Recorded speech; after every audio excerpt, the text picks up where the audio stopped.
Now being recorded. Bismillahirrahmanirrahim. Assalamualaikum warahmatullahi wabarakatuh. Selamat pagi. Waalaikumsalam warahmatullahi wabarakatuh.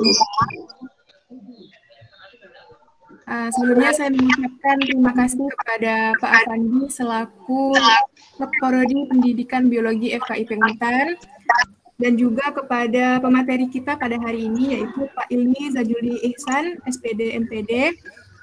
Kemudian saya juga berterima kasih kepada dosen, Bu Titin, Bu Mika, dan teman-teman lainnya. Dan pastinya saya juga berterima kasih kepada teman-teman seperjuangan yang telah menyempatkan waktu untuk hadir di kuliah tamu pada hari ini. Selanjutnya, izinkan saya untuk memperkenalkan diri terlebih dahulu. Perkenalkan, nama saya Nuri Kamelia, saya dari Prodi Pendidikan Biologi Angkatan 2017. Sekarang saya duduk di semester 7. Nah, kemudian saya akan membacakan draft acara kita pada hari ini. Yang pertama itu adalah registrasi webinar, pembukaan oleh moderator, kata sambutan oleh Pak Afandi, pembacaan CV pembicara, penyampaian materi oleh pembicara, tanya jawab, dan penutupan oleh moderator. Sebelumnya izinkan saya juga untuk menyampaikan tata tertib agenda kita pada hari ini. Yang pertama, registrasi melalui Google Form. Jadi kepada teman-teman hadirin sekalian yang belum melakukan registrasi, dipersilahkan untuk melakukan registrasi terlebih dahulu di Google Form. Kemudian pastikan selama pembicara menyampaikan materi dalam keadaan di-mute. Buat kamu yang mau bertanya, bisa loh ditulis di kolom chat dengan format nama, angkatan, dan pertanyaannya. Atau bisa juga secara langsung dengan mengaktifkan mikrofon dan kameranya. Kalau mau live duluan, kasih kabar di kolom chat ya. Jangan bilang tanpa kabar, apalagi tanpa alasan. Baiklah, kita buka agenda kita pada hari ini dengan melafazkan Bismillah. Bismillahirrahmanirrahim. Selanjutnya kata sambutan Pak Afandi. Kepada Pak Afandi saya persilahkan. Terima kasih Pak Moderator. Assalamualaikum warahmatullahi wabarakatuh. Selamat pagi, sejahtera untuk kita semua. Kalau dalam bahasa Kalimantan itu adil Kak Kalino, bacuramin Kak Saruga, basengat Kak Jubata. Itu doa dari Harus. Jubata. Jadi oleh suku Dayak biasanya. Baik, alhamdulillahirrabbilalamin. Terima kasih Pak Ilmi sudah menyempatkan hadir pada hari ini bersama ada tamu yang dari WJ juga, ada Prof. Ike dan teman-teman mahasiswa S3 mungkin ya dari Pendidikan Lingkungan Hidup UNJ. Kurang lebih seminggu yang lalu atau 2 minggu yang lalu itu Ibu Titin menyampaikan bahwa ada teman Bu Titin yang mungkin sangat relevan karena kita sedang mencari narasumber untuk kuliah umum, dan Bu Titin menyampaikan ada temannya yang cukup relevan untuk menjadi narasumber kegiatan kuliah umum. Program studi pendidikan biologi sendiri dalam beberapa tahun terakhir memang cukup memfokuskan diri kepada bagaimana riset-riset yang terkait dengan high order thinking skill dan pendidikan abad 21. Saya sendiri cukup banyak mengikuti kegiatan dan publikasi yang dilakukan oleh Pak Ilmi ini. Jadi begitu ditawarkan nama Pak Ilmi, saya langsung bilang oke, Bu. Karena di sosmednya itu saya menjadi followernya Pak Ilmi ini. Oke, ya, mantap. Hampir tiap minggu mungkin ya, bahkan keluar pemberitahuan ada publisher dari Pak Ilmi Jasmudi Ihsan katanya tentang model gizinya. Wah, ini saya tertarik sekali dan karena riset mahasiswa kami juga difokuskan kepada high order thinking skill dan bagaimana menerapkannya dalam pembelajaran abad 21 seperti saat ini. Tawaran dari ini merupakan kesempatan yang cukup besar bagi kami untuk menimba ilmu dari salah seorang pakarnya tentang high order thinking.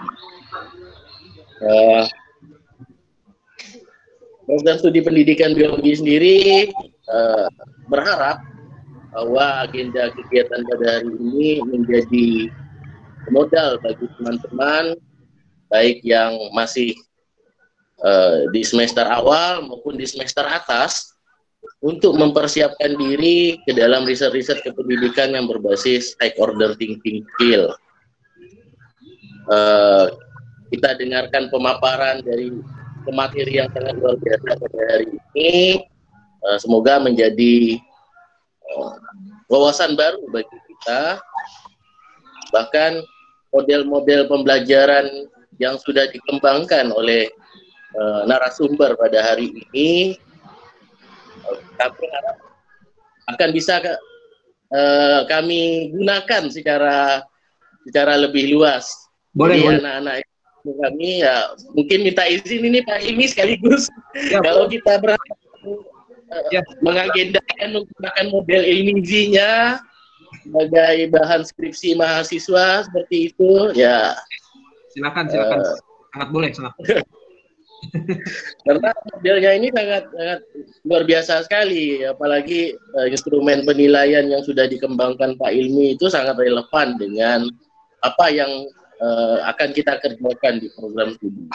Jadi harapan kami ada adik-adik mahasiswa yang di semester atas yang saat ini sedang memikirkan itu skripsi apa yang paling tepat hari ini.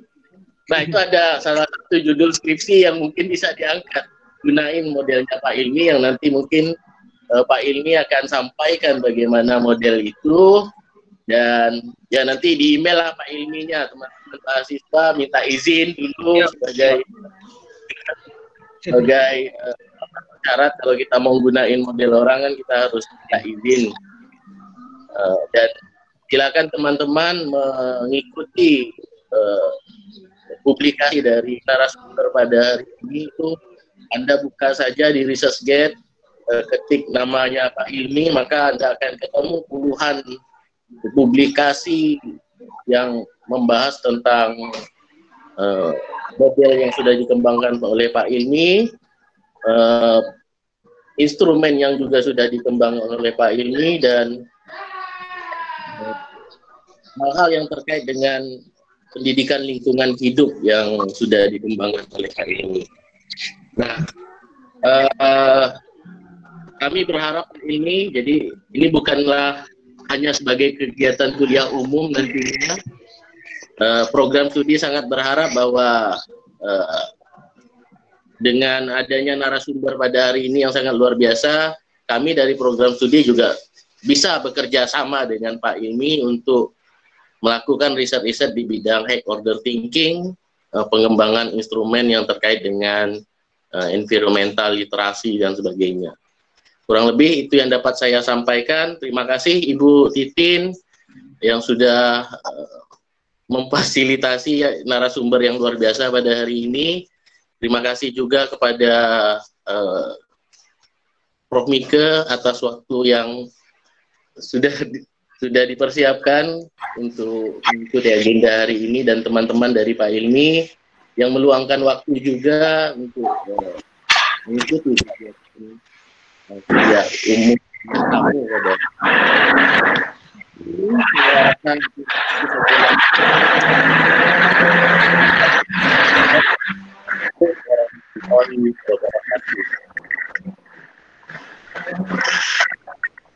Sama-sama Pak, kami juga terima kasih sudah mengundang anak saya untuk jadi pembicara.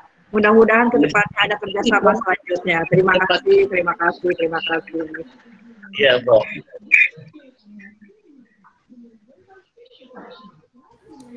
Baiklah, terima kasih kepada Pak Afandi yang telah menyampaikan kata sambutannya. Di sini karena kita kedatangan pembicara yang luar biasa. Nah, beliau ini masih muda namun sudah memiliki banyak karya, terutama artikel penelitian yang sudah diterbitkan. Dan sekarang pun beliau masih ongoing S3. Baiklah, untuk mempersingkat waktu, kita bacakan saja CV dari pemateri kita hari ini. Nama lengkap dengan gelar Pak Ilmi Zajuli Ihsan SPD MPD. Tempat tanggal lahir Bekasi 19 September 1965. Email ilmizajuli95@gmail.com. Nah, bagi teman-teman di sini jika ingin mau bertanya atau berkonsultasi, berdiskusi dengan Bapak, nanti silahkan di email melalui email untuk berkonsultasi dengan Bapak. Kemudian untuk jumlah dokumen Google Scholar-nya itu udah ada 60. Jadi sudah banyak ya artikel penelitian yang telah diterbitkan. Bidang penelitian yang pertama itu adalah Higher Order Thinking Skills atau HOTS, Research and Development, dan Environmental Learning. Jadi kepada teman-teman yang sedang mencari materi untuk skripsi, jadi bisa memahami gitu ya materi kita pada hari ini. Selanjutnya riwayat pendidikan. Perguruan tinggi untuk S1 adalah Universitas Negeri Jakarta, S2 Universitas Negeri Jakarta, S3 Universitas Negeri Jakarta. Bidang ilmu, S1-nya pendidikan biologi, S2 pendidikan biologi, dan S3-nya itu adalah pendidikan lingkungan. Nah, pemateri kita ini lulus untuk S1, S2 itu dengan predikat cum laude, jadi luar biasa ya untuk ilmu dan pengalamannya. Kemudian untuk S3 sekarang lagi ongoing. Nah, adapun judul skripsi, tesis, dan disertasi untuk S1 adalah pengembangan media pembelajaran berupa film pendek untuk meningkatkan hasil belajar materi sistem saraf peserta didik.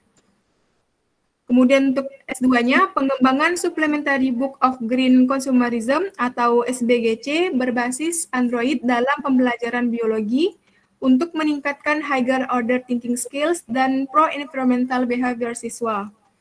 Dan untuk S3-nya, judul yang diambil adalah Digital Book of Environmental Pollution Based on Ilmizi, Integrasi Media SBOR dan DIVMOL sebagai pengembangan dan inovasi pembelajaran lingkungan untuk meningkatkan HOTS dan pro-environmental behavior.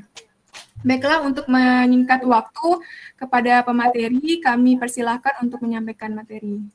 Baik, terima kasih. Assalamualaikum warahmatullahi wabarakatuh. Waalaikumsalam. Waalaikumsalam warahmatullahi wabarakatuh. Baik, terima kasih atas undangannya Bapak Afandi sebagai Kaprodi Pendidikan Biologi Universitas Tanjung Pura, kemudian Ibu Titin sebagai dosen, dan mungkin beberapa dosen pendidikan biologi yang hadir pada pertemuan hari ini. Terima kasih sudah mengundang saya, dan saya ngajak beberapa teman, kemudian saya juga mengundang beberapa dosen dari WNJ, termasuk di sini ada Ibu Mika Miarsa sebagai salah satu pembimbing saya dan sebagai kaprodi waktu saya studi di S2. Terima kasih Ibu Mika juga sudah bersedia hadir dan berkenan mengikuti jalannya kuliah umum ini. Baik, ini yang share screen berarti saya sendiri ya, atau ada moderatornya? Share screen berarti saya sendiri ya? Bisa dibantu. Rivita bisa dibantu?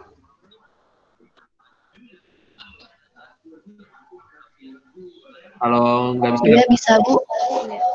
Ya coba. Saya sendiri aja nggak apa-apa. Oh ya. Oke, coba saya sendiri ya.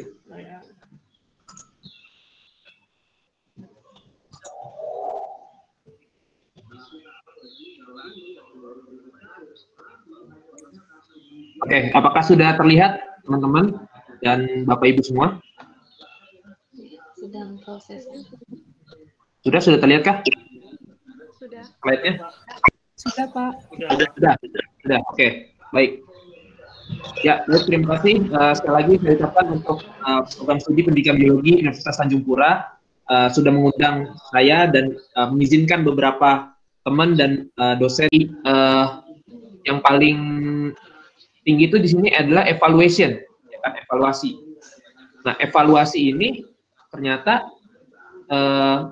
ketika direvisi oleh Anderson tahun 2001, Anderson et al., Anderson dan kawan-kawan, itu berubah. Evaluation ini ternyata turun menjadi tingkatan kelima, ya kan? Sedangkan sintesis ini naik, berubah menjadi tingkatan ke-6, tingkatan paling tinggi, atau C6, menjadi create. Nah, kemudian apalagi perubahan yang terjadi antara taksonomi Bloom dan Anderson ini? Nah, ini bisa kita lihat teman-teman semua dan Bapak Ibu, semuanya ini berubah dari yang tadinya kata benda, ya kan, knowledge, comprehension, application, dan seterusnya itu kan kata benda. Nah, kemudian dia berubah menjadi sebuah kata kerja, kan, kata kerja. Remember, understand, apply, analyze, evaluate, create, itu kan kata kerja, verb, gitu. Nah, jadi perubahan antara Bloom dan Anderson itu yang adalah perubahan dari kata benda menjadi kata kerja. Itu poin utama. Nah, kemudian kalau misalnya kita mau penelitian nih, kira-kira pakai yang mana ya, gitu kan. Pasti mahasiswa dan teman-teman semua kan bingung gitu ya, terutama yang masih nyusun skripsi nih. Nah, biasanya kalau yang udah terbaru itu kita paling enggak pakainya yang Anderson, yang 2001. Karena Bloom ini udah bisa dibilang udah bisa dipakai, tetap masih bisa dipakai, tetapi sudah kurang inilah. Kelihatan ya, oke. Nah, ini kemudian tadi kan kita sudah belajar tuh, Anderson ada apa aja kan, ada remember, ada understand, apply, analyze, evaluate, create. Nah, yang dimaksud HOTS itu adalah dari analyze sebenarnya, analyze, evaluate, dan create. Jadi dari tingkatan ke-4, 5, dan 6. Nah, sedangkan yang 1, 2, 3 itu disebut dengan lower order thinking skill atau LOT, atau kata kunci untuk membuat soal. Jadi misalnya gini, kita mau bikin soal tentang analyze nih, tentang C4, menganalisis kemampuan C4. Nah, maka harus bunyi nih salah satu kata kerja di sini.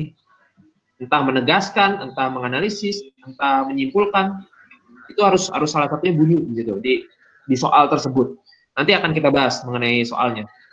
Nah, kemudian ini teman-teman bisa cari sebenarnya ini di internet banyak, atau di jurnal-jurnal terkait juga banyak. Nah, kemudian, nah ini yang saya bilang tadi, ini adalah contoh atau bagaimana cara kita membuat indikator tentang HOTS tersebut. Nah, jadi di sini misalkan tadi sudah saya sampaikan bahwa HOTS itu adalah dimulai dari analyze, dari kemampuan tingkatan ke-4, ya kan. Nah, kata menganalisis ini. Terus kemudian kalau misalnya kita mau buat yang lebih tinggi, evaluate, C5. Nah, itu harus dibunyikan juga, itu memberikan komentar atas dampak penggunaan kendaraan beremisi tinggi. Salah satu 3 contoh soal yang saya sudah buat gitu. Pertama, soal tipe C4. Ya kan, tipe C4 atau analyze. Ini soal HOTS yang sudah saya buat nih. Nah, contohnya, berikan pandangan dan analisis saudara mengenai kebijakan plastik berbayar yang saat itu sempat diterapkan dalam rangka meminimalisir pencemaran lingkungan. Nah, ini adalah contoh soal C4 nih, analyze. Di mana letak kata kuncinya? Itu berikan pandangan dan analisis. Nah, di sini kan. Jadi siswa dan mahasiswa atau siapa nanti jadi sampel itu wajib memberikan pandangan dan analisis terkait kebijakan plastik berbayar gitu. Nah, kemudian kalau misalnya kita mau buat tipe C5 gimana? Tipe yang lebih tinggi lagi nih, C5 kan. Misalkan, menurut Anda, apakah faktor utama yang menjadikan sering terjadi banjir di kota besar? Utarakan pendapat, kritik, dan saran Anda. Nah, kata kuncinya adalah utarakan pendapat, kritik, dan saran.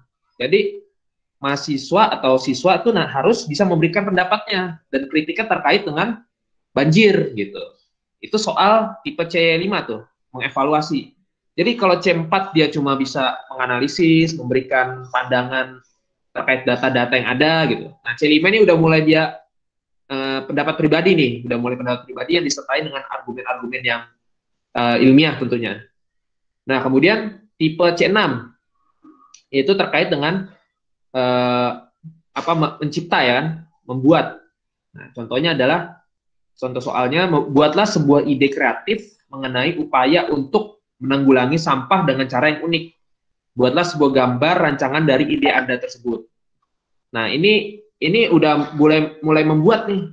udah mulai menciptakan sesuatu gitu, walaupun hanya sekedar ide kreatif gitu kan, tapi sudah menciptakan sesuatu gitu. Jadi yang dimaksud mencipta di sini tidak harus berbentuk produk, tidak harus berbentuk produk fisik, misalkan karya seperti apa, misalkan patung atau apa gitu, atau berbentuk fisik yang bisa kita pegang gitu, enggak. Tapi ide-ide atau gagasan-gagasan juga itu termasuk kemampuan mencipta gitu. Asalkan gagasan tersebut adalah gagasan yang kreatif. Nah, kemudian bagaimana sih kalau misalkan tadi kan kita bicara lingkungan nih, mungkin teman-teman di sini ada yang apa ya, pengen skripsinya tuh tentang tumbuhan gitu, misalkan, atau tentang hewan, ya kan, biologi kan luas tuh. Nah, di sini saya kasih contoh juga bagaimana cara membuat soal-soal HOTS untuk materi biologi khususnya pada tumbuhan nih. Ini saya buat 10 soal. Nah, untuk indikator pertama misalkan, siswa mampu menganalisis faktor-faktor penyebab terhambatnya pertumbuhan dan perkembangan yang berkaitan dengan ZPT. ZPT itu zat pengatur tumbuh, ya kan? Hormon lah, hormon tumbuhan gitu. Nah, kemudian untuk kemampuan C5-nya, siswa mampu mengkritisi peran faktor internal dan eksternal dari pertumbuhan dan perkembangan. Kemudian C6, siswa mampu membuat, nah ini udah mulai tinggi nih, paling tinggi, membuat rancangan penelitian sederhana dan peta konsep tentang pertumbuhan dan perkembangan tumbuhan. Gitu. Jadi kelihatan tuh, pertama dia cuma bisa menganalisis faktor-faktor pertumbuhan, kemudian udah lebih tinggi kemampuannya, bisa mengkritisi dia, mengkritisi peran faktor internal dan eksternal. Nah, terakhir baru membuat rancangan. Nah, udah membuat rancangan penelitian sederhana, disertai peta konsep. Nah, itu untuk soal-soal yang berkaitan dengan tumbuhan. Nanti kalau misalkan teman-teman di sini ada yang mau buat tentang hewan juga sama polanya. Misalkan siswa mampu menganalisis berbagai penyebab penyakit jantung misalkan. Terus kemampuan mengevaluasinya, siswa mampu memberikan pendapat dan kritik terkait dengan pola hidup sehat yang menyebabkan penyakit jantung misalkan. Terus menciptakannya, siswa mampu memberikan sebuah program atau menuliskan ide program untuk mencegah penyakit jantung, misalkan gitu. Itu sama aja, tinggal diganti materinya aja. Nah, ini contoh soalnya nih, untuk tipe C4 yang tumbuhan tadi, pada percobaan tanaman yang diposisikan mendatar dan terbalik beberapa hari kemudian akan membelok ke atas. Kemudian, buatlah analisis. Nah, ini kata kunci di sini. Buatlah analisis tentang mekanisme terjadinya hal tersebut. Kemudian, untuk C5, ketika bawang dan kentang disimpan dalam kulkas selama beberapa hari, maka akan bertunas. Jelaskan pendapat Anda tentang fenomena tersebut. Nah, C5 ini dia sudah mulai memberikan pendapatnya nih, memberikan kritik, memberikan gagasan pandangannya gitu, terkait dengan fenomena bawang tersebut gitu. Nah, kemudian untuk tipe C6, itu berkaitan dengan rancangan penelitian. Jadi, soalnya adalah buatlah sebuah rancangan penelitian sederhana untuk membuktikan adanya proses pertumbuhan dan perkembangan gitu. Dan tuliskan alat dan bahan cara kerja dari persiapan hingga Anda memperoleh data untuk dianalisis. Nah, jadi tipe C6 ini sudah mulai membuat. Nah, terus nanti ada pertanyaan nih, bukannya rancangan penelitian itu sudah ada di buku misalkan. Nah, di sini dijelaskan bahwa buatlah sebuah rancangan penelitian sederhana, ya kan? Jadi rancangan penelitian yang mereka buat itu harus berbeda atau harus lebih sederhana dari yang sudah ada di buku gitu, kira-kira gitu. Jadi mereka prosesnya proses berpikir membuat. Nah, kemudian pada tahun 2019, ya kan, saya dan bersama pembimbing tesis waktu itu Bu Diana Vivanti dan Bu Mike yang kebetulan hadir juga, Bu Mike. Nah, itu kami membuat sebuah instrumen penelitian yang kita kasih nama dengan HOTS AEP, ya kan? Itu adalah sebuah singkatan dari Higher Order Thinking Skill Assessment Based on Environmental Problem, ya kan? Itu adalah sebuah soal, sebuah instrumen gitu, instrumen penelitian yang dikembangkan khusus untuk memecahkan masalah-masalah lingkungan. Nah, kemudian HOTS AEP ini menjadi sebuah instrumen yang lebih spesifik untuk mengukur HOTS siswa pada berbagai masalah lingkungan. Nah, ini dikembangkan, tadi yang saya bilang, dikembangkan pada saat saya studi S2 bersama pembimbing dan beberapa rekan teman dari beberapa universitas lain. Nah, jadi ini udah lebih spesifik nih. Tadi kan cuma HOTS doang gitu ya, umum HOTS untuk lingkungan, untuk tumbuhan, untuk tentang topik hewan. Nah, sekarang ini saya sudah buat khusus untuk memecahkan masalah lingkungan based on environmental problem. Nah, ini adalah publikasi yang sudah diterbitkan di Jurnal Internasional Trends Scopus waktu tahun 2019.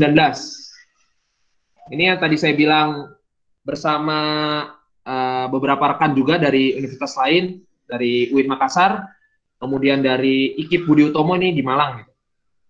Nah, jadi judulnya itu adalah OSAEP, Higher Order Thinking Skill from Elementary to Master Student in Environmental Learning. Jadi kami mengukur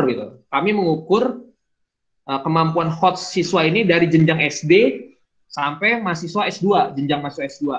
Jadi kalau misalnya Bapak Ibu dan teman-teman semua baca itu di sini ada terpapar data, kami paparkan data kemampuan HOTS siswa itu dari jenjang SD, SMP, SMA, S1, S2. Oke. Kemudian ini HOTS AEP tadi. Oh ya, sebelumnya ini kedengeran nggak suara di sebelah? Soalnya lagi ada tukang ini lagi ngebangun. Apakah kedengeran nggak suara berisik-berisik gitu nggak?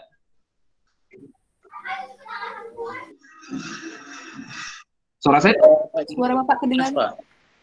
Suara saya terdengar jelas nggak? Jelas, Pak Ilmi, jelas. Jelas, oke. Ya, soalnya di sebelah rumah nih lagi ada yang ngebangun juga nih, jadi berisik gitu. Enggak. Mohon dimaaf. Bisa kok diterima, bagus. Oke, siap, baik. Ya, jadi ya karena di sebelah lagi berisik gitu, jadi mohon maaf kalau misalnya ada suara-suara yang mengganggu suasana ya. Baik, oke, lanjut. Ini adalah indikator dari HOTS AEP tadi. Ya kan? Tadi kan sudah saya paparkan terkait dengan HOTS AEP tersebut gitu.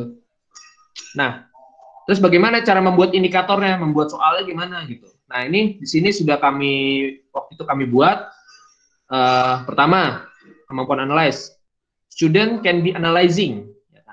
Siswa bisa menganalisis the cause of water and air pollution. Jadi, siswa bisa menganalisis penyebab dari polusi air dan udara. Terus juga sama, yang kedua, student can be analyzing water and air pollution factor. Jadi bisa menganalisis berbagai faktor berdasarkan kasus-kasus pencemaran. Dan seterusnya. Kemudian C5, student can be evaluating, bisa mengevaluasi, ya kan, bisa memberikan pandangan-pandangan terkait dengan pencemaran gitu, pencemaran air dan udara. Kemudian student can be criticizing, ya kan, bisa memberikan kritik kepada komponen-komponen masyarakat terkait dengan pencemaran.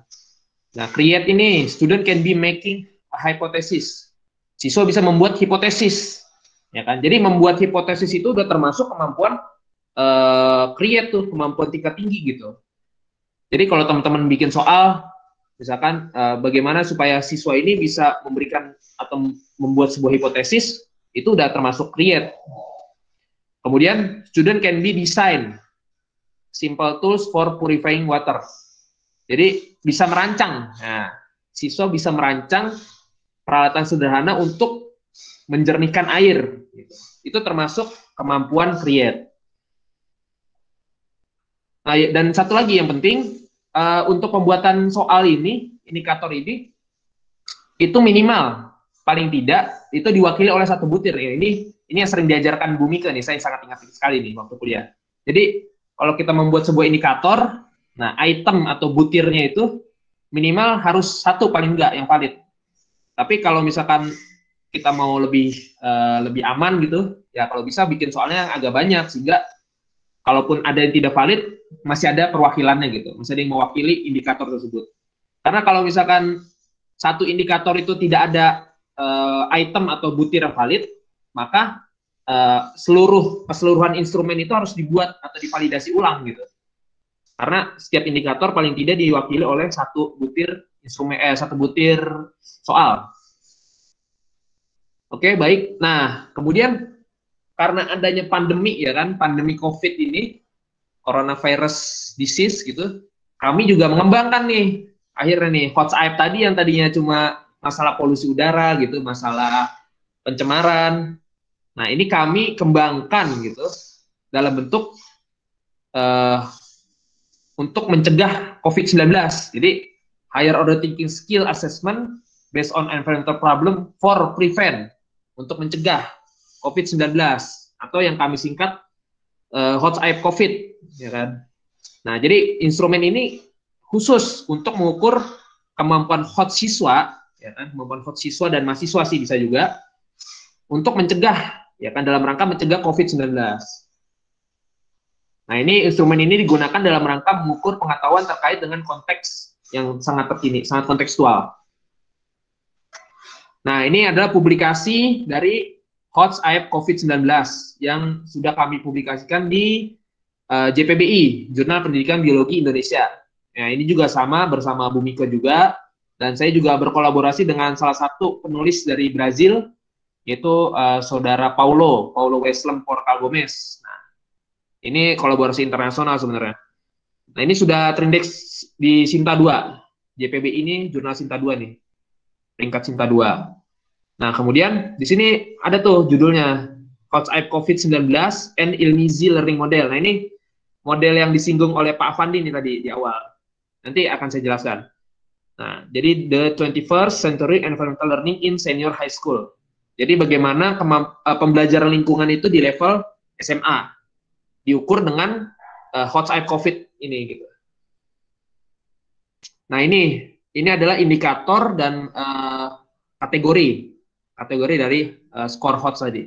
Nah, indikator WhatsApp COVID nih, ini saya bikin ada 3, ya kan. Pertama, analyzing environmental problem causing the spread atau the transmission of COVID-19. Jadi siswa bisa menganalisis berbagai masalah lingkungan, penyebab, ya kan, penyebab terjadinya atau penyebab penyebaran dari COVID-19. Kemudian evaluate community behavior, ya kan, mengevaluasi atau memberikan kritik terhadap perilaku masyarakat nih dalam rangka mencegah COVID-19 gitu. Terus kemudian creating problem solution, jadi menciptakan sebuah solusi permasalahan dari masalah lingkungan tersebut untuk mencegah COVID-19.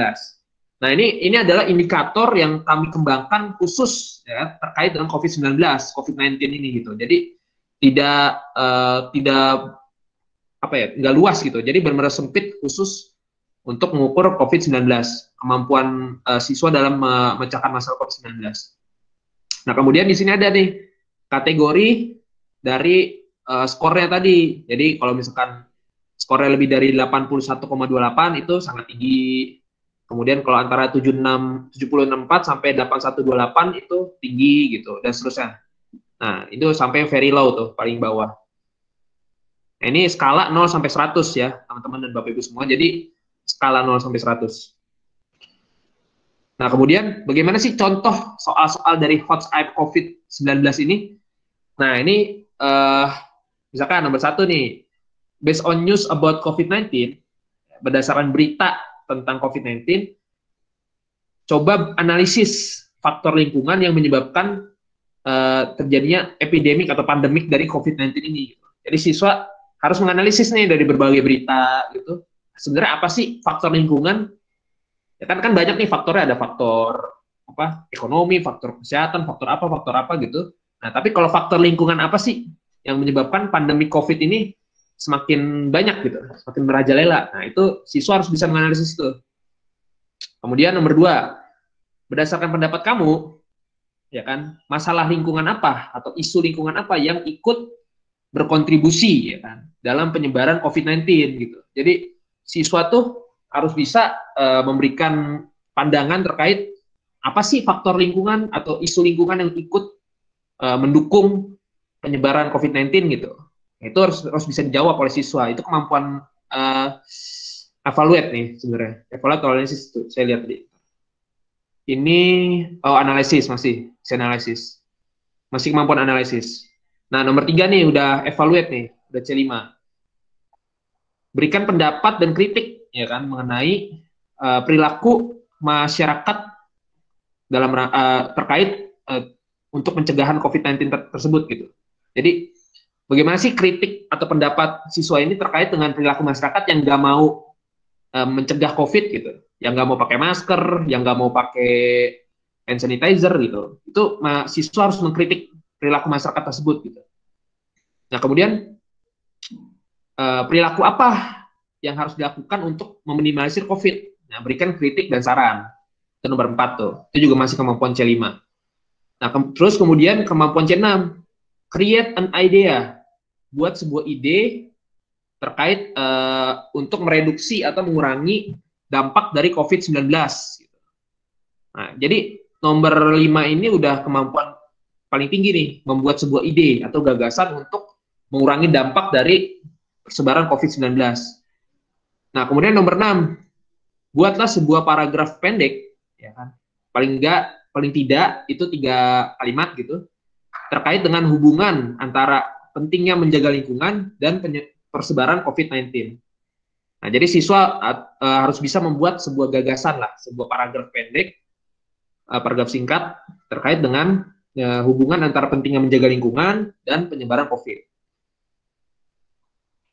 Nah, itu. Nah, kemudian yang terakhir, ini, nah, semakin merajalelanya COVID-19, kemudian saya berpikir, apa saya bikin, nah ini kalau tadi WhatsApp itu adalah sebuah instrumen baru, ya kan?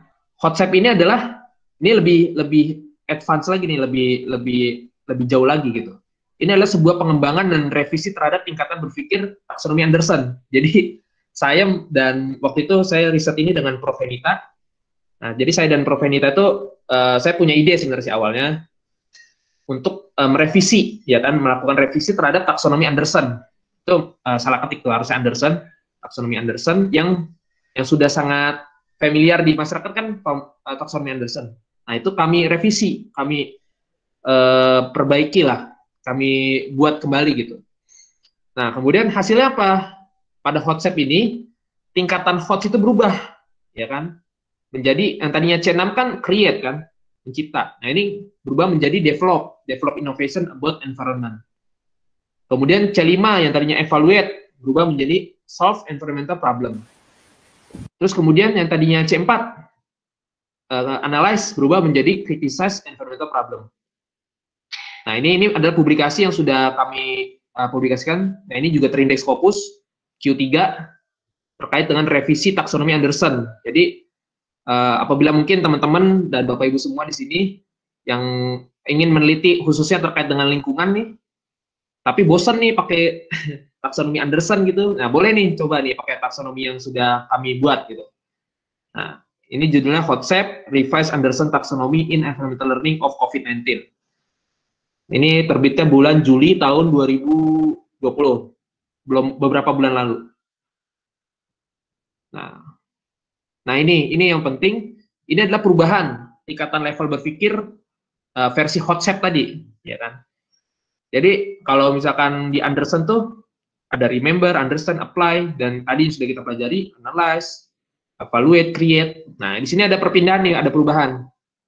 Untuk yang remember, understand, apply itu nggak berubah, ya kan, tetap sama. Tapi untuk yang mulai dari analyze, evaluate, create itu terjadi perubahan tuh. Ya kan, kami lakukan perubahan. Jadi evaluate itu yang tadinya C5, ya kan, kemampuan C5 itu turun menjadi C4, ya kan, menjadi criticize environmental problem, mengkritisi masalah lingkungan. Nah, kemudian kemampuan analyze yang tadinya C4 itu naik menjadi C5, ya kan, menjadi solve environmental problem. Nah, kemudian create yang tadinya apa C6 tetap pada tingkatan tertinggi, tetapi berubah menjadi develop innovation about environment. Nah, kenapa sih saya dan Prof. Henita tuh berpikir untuk mengubah ini? Terutama saya jadi idenya awalnya dari saya ini sebenarnya. Jadi saya tuh waktu itu berpikir kayaknya menganalisis itu lebih susah deh daripada mengevaluasi, ya kan? Contohnya gini, misalkan ada sebuah kebakaran hutan, ya kan? Kita menganalisis peristiwa kebakaran hutan itu pasti kayaknya lebih susah dibanding kita memberikan kritik, ya kan, terhadap peristiwa itu. Kan kalau misalnya kita memberikan kritik kan mudah, oh itu tuh pemerintahnya begini, oh itu nih kurang penanganan yang baik. Nah, itu kan memberikan kritik kan mudah kan. Sedangkan menganalisis penyebab terjadinya kebakaran itu rasanya lebih susah gitu, lebih sulit. Dan memberikan kritik lebih mudah. Nah, sehingga kemampuan memberikan kritik atau evaluate itu kami turunkan dari yang level 5 menjadi level 4. Ya kan? Sedangkan kemampuan menganalisis yang tadinya level 4, karena kami berpandangan bahwa menganalisis itu lebih sulit gitu ketimbang memberikan kritik, maka kami naikkan menjadi level 5. Gitu. Jadi bersilang tuh. Ada yang naik, ada yang turun gitu. Itu alasan kenapa evaluate turun menjadi level 4, menjadi criticize environmental problem, kemudian analyze yang tadinya C4 naik level menjadi solve environmental problem. Gitu. Itu persilangan yang harus menjadi perhatian gitu di situ. Sedangkan kalau create itu C6 ya, dia tetap di C6 tapi berubah menjadi develop innovation about environment. Nah, kenapa sih berubah menjadi develop innovation gitu? Jadi waktu itu saya mikir gitu, kayaknya kalau cuma meng-create, menciptakan sesuatu itu kayaknya gampang deh sekarang dengan adanya Google, dengan adanya dengan adanya berbagai teknologi gitu. Kita mau bikin apapun bisa kayaknya. Anak sekarang kan cepat gitu kan. Kita mau belajar bikin aplikasi, bikin apapun bisa gitu. Jadi rasanya kalau cuma create, cuma menciptakan doang, itu kurang relevan dengan kemampuan abad 21 gitu. Nah, sehingga kami berpikir waktu itu, wah kalau gitu kita ubah aja nih, create menjadi develop innovation, ya kan, mengembangkan inovasi. Nah, kalau misalkan mengembangkan inovasi itu tentu akan lebih sulit gitu ketimbang menciptakan. Misal gini, kita disuruh menciptakan sebuah tas plastik, ya kan? Tas plastik. Tas yang pakai daur ulang itu tuh. Jadi sampah plastik didaur ulang jadi tas gitu kan. Nah, itu kan bisa kita lihat di internet kan caranya, terus bahan-bahannya apa aja, itu bisa kita lihat. Sementara kalau misalnya kita disuruh membuat inovasi baru, jadi jangan bikin tas plastik, jangan bikin tas dari plastik lagi, bikin dong inovasi baru. Nah, itu kan lebih susah, lebih sulit, lebih tinggi tingkatannya ketimbang cuma melakukan membuat tas dari plastik, dari plastik bekas, dari plastik sampah maksudnya. Nah, itu alasan kenapa create ini kita ubah menjadi develop innovation, mengembangkan inovasi. Gitu. Mungkin ini yang poin penting yang harus saya sampaikan nih, karena ini publikasi yang relatif baru memang. Jadi tadi analyze kenapa dia naik, karena kemampuan memecahkan masalah atau kemampuan menganalisis itu ternyata lebih susah daripada mengkritisi. Sedangkan mengkritisi itu kan lebih gampang. Kita kan kalau komentarin orang kan gampang kan. Wah ini nih, si ini jelek nih, wah si ini apa gitu kan. Sedangkan kita memberikan solusi itu kan lebih susah gitu. Itu di pikiran saya waktu itu. Sehingga analyze naik, ya kan, evaluate-nya turun level. Itu taksonomi dari HotSep ini.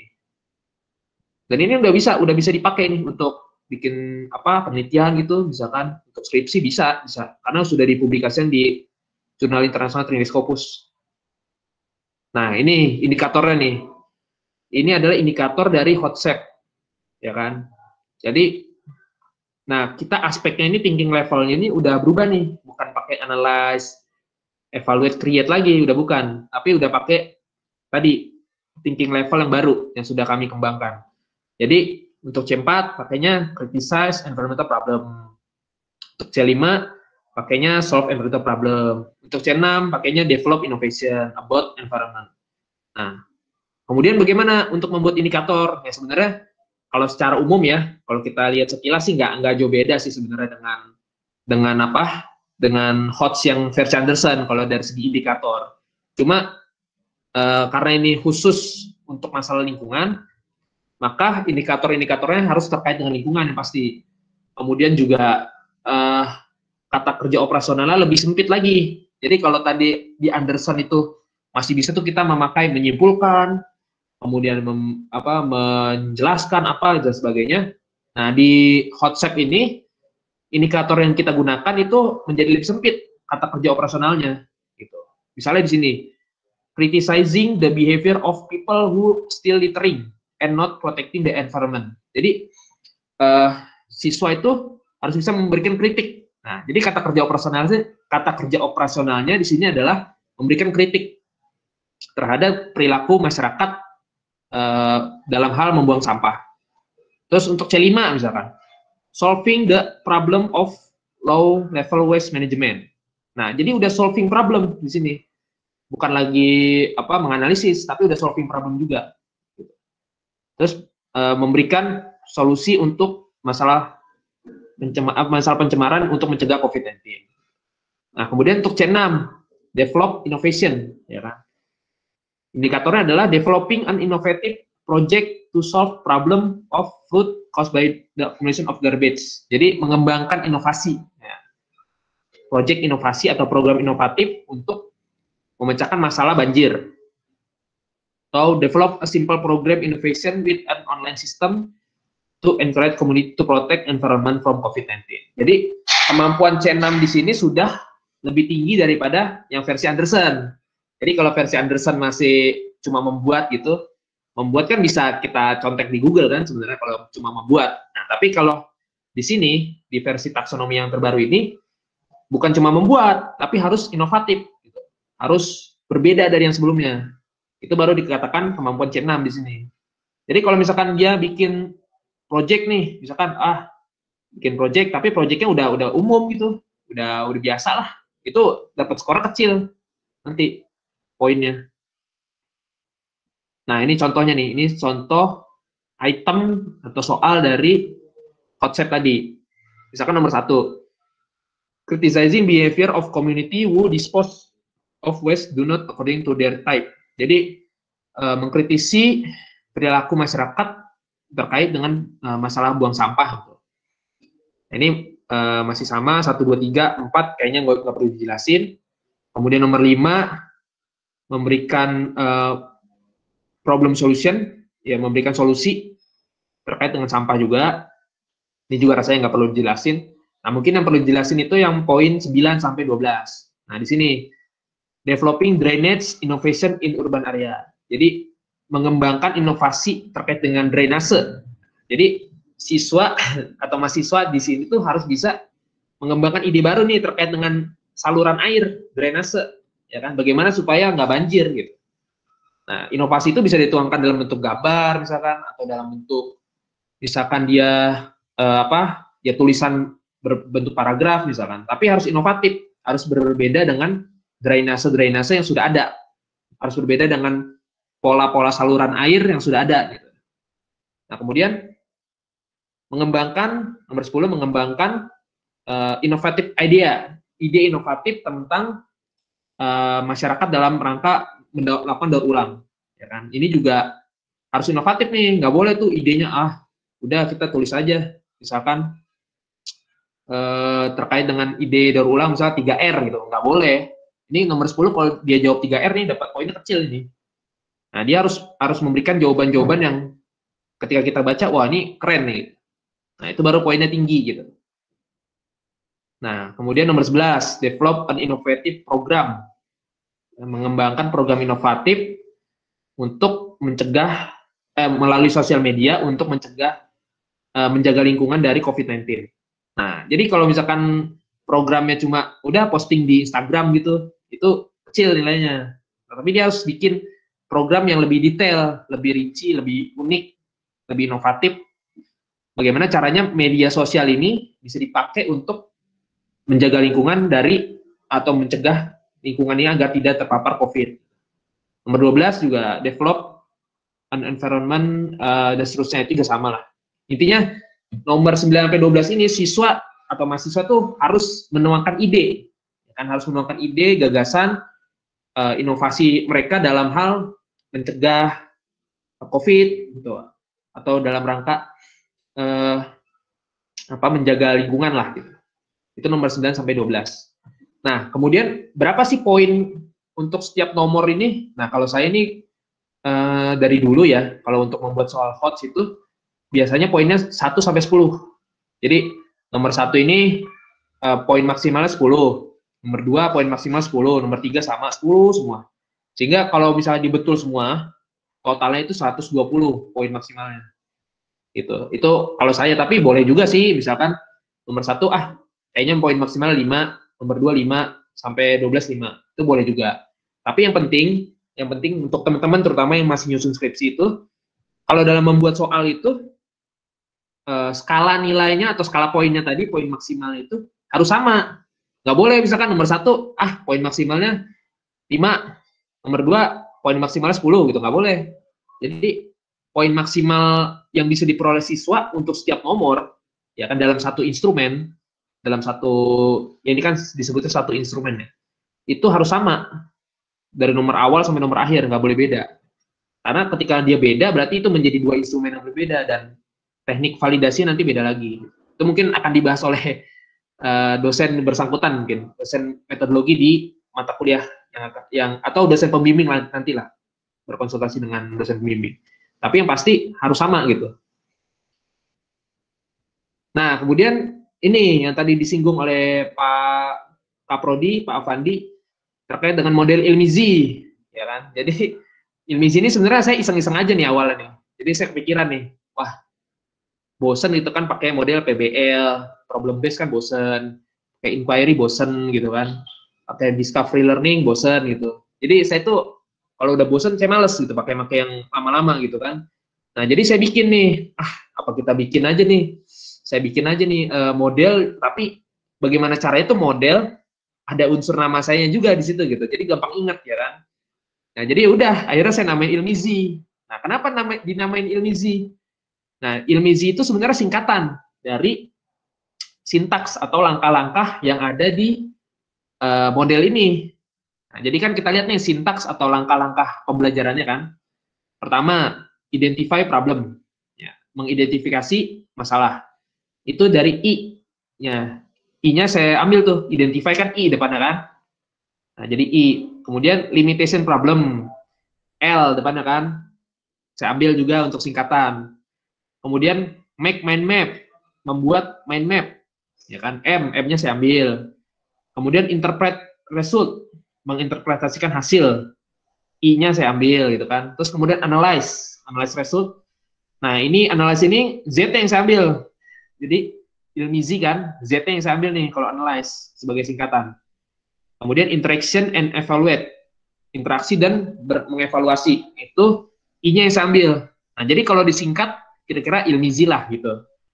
Ya kan, mulai dari sintaks pertama sampai ke 6. Itu asal mula kenapa namanya Ilmizi. Jadi itu merupakan singkatan dari sintaksnya, dari langkah-langkah pembelajarannya. Nah, kemudian apa sih kalau kita lihat nih aktivitas guru dan siswa dalam Ilmizi ini apa aja sih gitu. Nah, misalnya di sini, di sintaks pertama, teman-teman dan Bapak Ibu bisa lihat, itu mengidentifikasi masalah, ya kan? Bagaimana sih aktivitas guru ketika mengidentifikasi masalah? Oh, guru itu harus memberikan tema terkait dengan lingkungan, dalam hal ini dalam konteks COVID ya, jadi ceritanya tentang COVID nih. Dalam hal COVID, dan didiskusikan oleh siswa, ya kan, dalam e-learning gitu. Dalam entah pakai WhatsApp, entah pakai Google Meet seperti kita misalkan, atau pakai Zoom, itu bebas sebenarnya, nggak harus WhatsApp gitu. Nah, jadi di langkah pertama nih guru atau dosen juga bisa gitu, kalau misalkan sampelnya mahasiswa, itu memberikan tema, ya kan, memberikan tema besar nih, apa sih yang harus didiskusikan, ya kan, dalam hal ini, ya ini kebetulan COVID gitu, tentang COVID, tapi nanti misalkan mau bahas yang lain juga boleh, gitu, misalkan bahas tentang penyakit pencernaan boleh juga gitu. Jadi Ilmizi ini gak hanya digunakan dalam lingkungan kalau Ilmizi, dalam pembelajaran lain pun bisa. Nah, misalkan itu tadi. Kemudian aktivitas siswanya ngapain sih ketika di sintaks pertama ini? Oh, mereka mengidentifikasi ya kan masalah-masalah lingkungan tersebut. Caranya gimana mengidentifikasi? Ya menuliskan, ditulis gitu, misalkan nomor 1 masalahnya apa, nomor 2 masalah apa gitu. Jadi semua masalah yang terkait dengan COVID dan lingkungan itu ditulis per orang nih, tugas individu. Itu kira-kira durasinya 10 menit tuh saya tulis. Nah, terkait durasi ini sebenarnya ini bisa kita sesuaikan masing-masing lah, tergantung situasi kelas, tergantung sarana prasarana juga gitu. Jadi nggak harus 10 menit gitu. Ini cuma perkiraan aja. Kemudian udah langkah pertama nih, langkah kedua yaitu membatasi masalah, limitation problem. Nah, aktivitas gurunya ngapain sih? Aktivitas gurunya itu dia memberikan instruksi gitu, memberikan instruksi bagaimana masalah ini harus dibatasi. Jadi kan tadi siswa nulis tuh banyak tuh, wow masalahnya ini. Nah, guru tuh akhirnya kasih pembatasan. Ya udah fokus masalah mana yang mau didiskusikan gitu. Itu aktivitas yang kedua. Nah, kemudian siswa menulis tentu masalah mana yang ingin difokuskan. Nah, langkah ketiga, membuat mind map, ya kan? Nah, di sini guru memberikan atau memberikan instruksi kepada siswa untuk membuat mind map, ya kan? Tahu kan mind map gitu, peta pikiran. Agak berbeda dengan peta konsep sih. Cuma mind map ini lebih kreatif gitu. Jadi nggak bentuknya nggak kaku, nggak seperti peta konsep. Nah, jadi si guru ini memerintahkan atau menginstruksikan untuk membuat mind map. Nah, kemudian siswa membuat. Nah, ini durasinya paling lama nih dia, 30 menit. Nah, kemudian langkah keempat, menginterpretasikan hasil.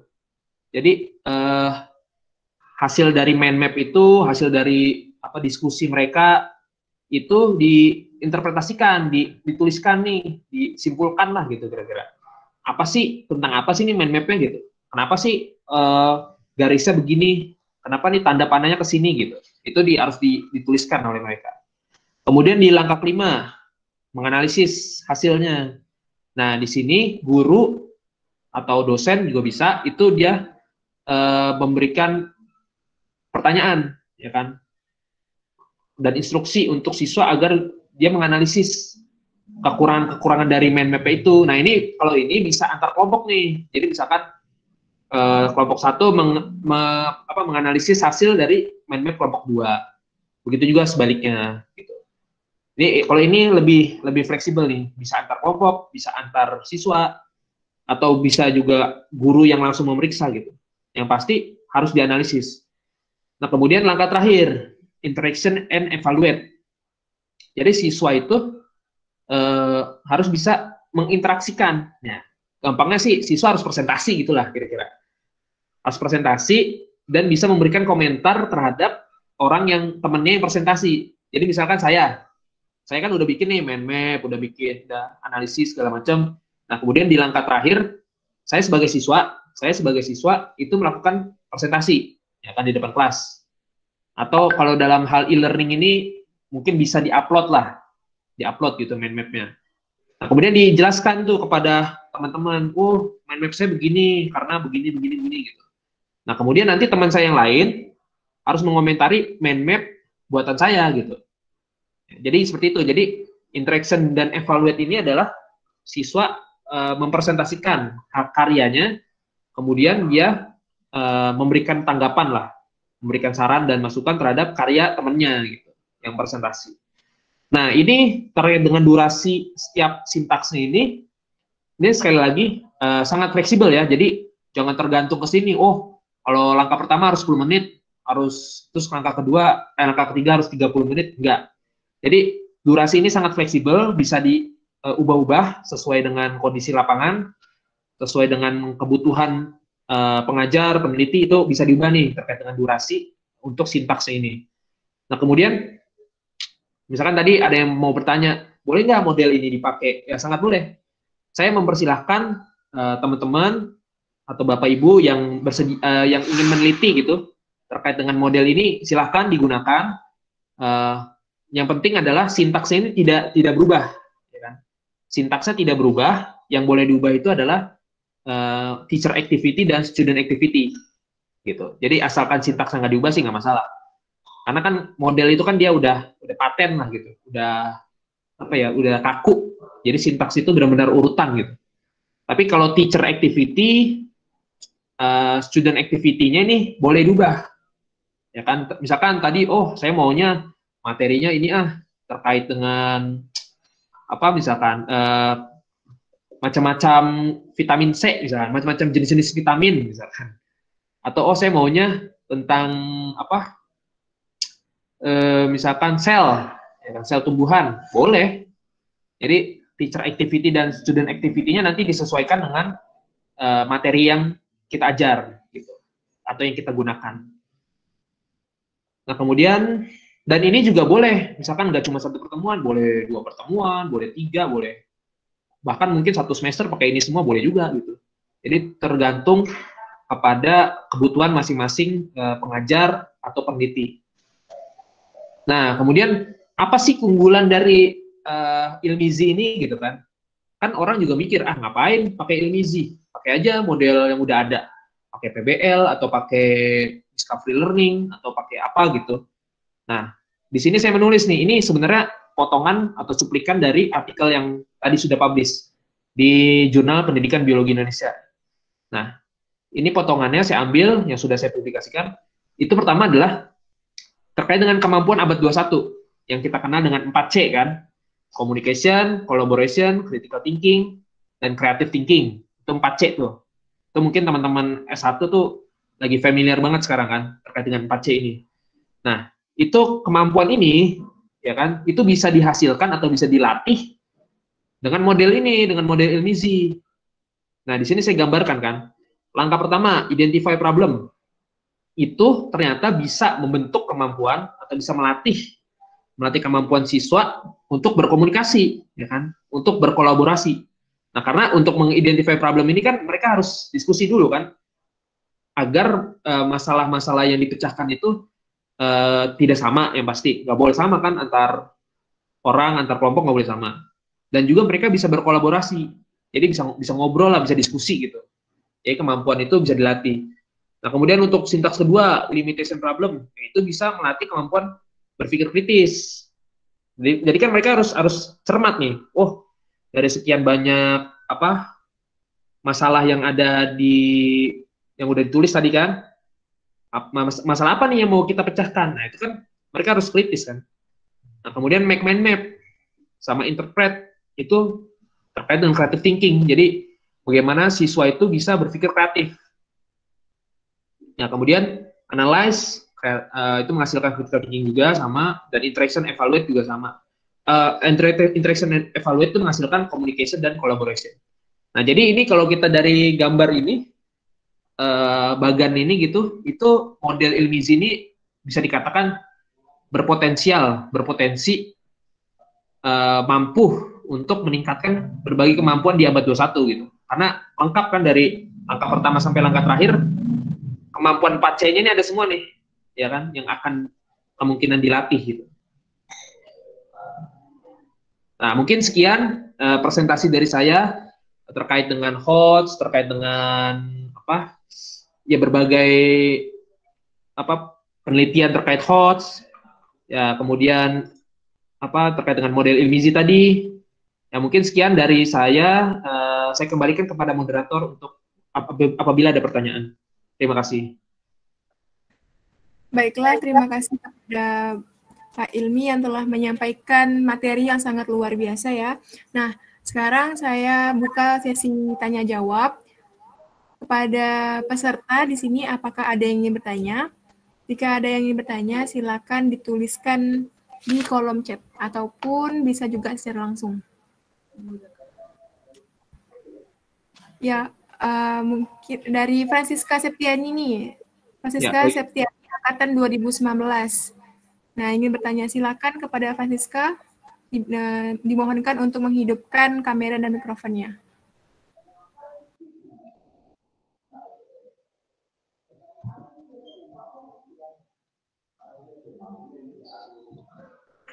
Ya, perkenalkan Pak, sebelumnya saya Francisca ingin bertanya.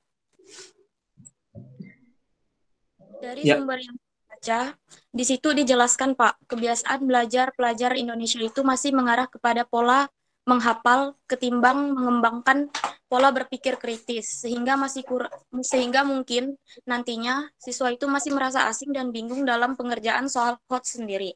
Yang ingin saya katakan dari Bapak sendiri, apakah ada gaya belajar atau pola belajar tertentu yang dapat digunakan untuk mengembangkan kemampuan belajar siswa dalam berpikir kritis?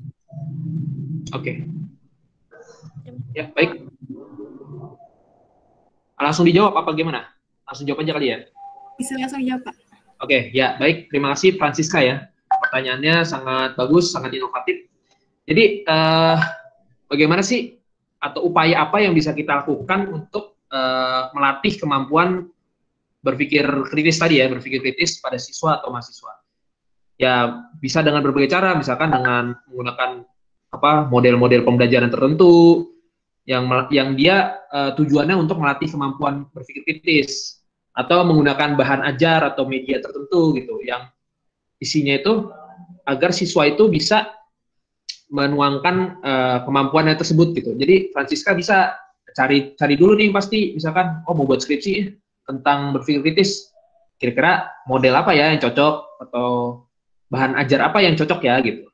Itu bisa dicari. Nah, misalkan yang tadi misalkan Ilmizi itu juga bisa sebagai salah satu model yang digunakan untuk kemampuan berpikir kritis. Kemudian kalau misalkan media ajar atau bahan ajar bisa pakai video misalkan. Misalkan di video itu dikasih tahu tuh, oh ini terkait dengan materi jantung nih, jantung begini. Nah nanti di akhir video siswa diminta untuk memberikan tanggapan, memberikan kritik terhadap video itu, gitu. Terhadap fenomena yang disajikan di video itu. Gitu. Itu bisa pakai video. Kemudian misalkan terkait dengan lembar kerja, bisa bikin lembar kerja, misalkan bagaimana siswa itu enggak cuma, kalau di lab kan biasanya kita cuma gambar apa gitu kan, gambar yang ada di mikroskop kan.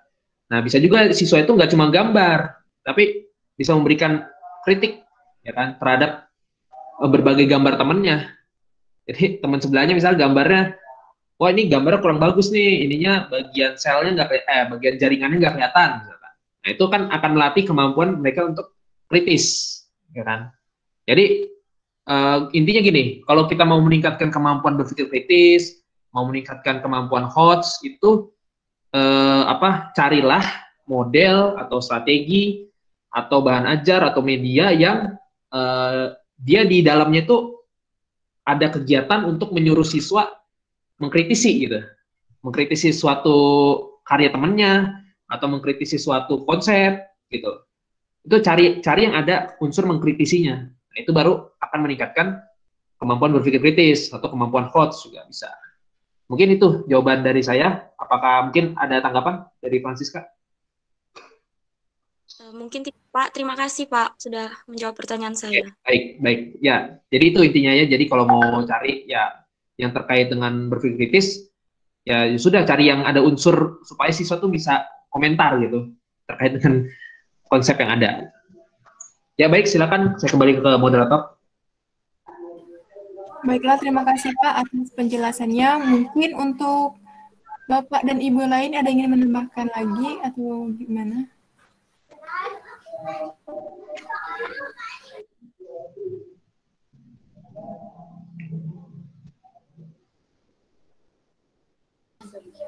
Baiklah, kita lanjut ke pertanyaan selanjutnya.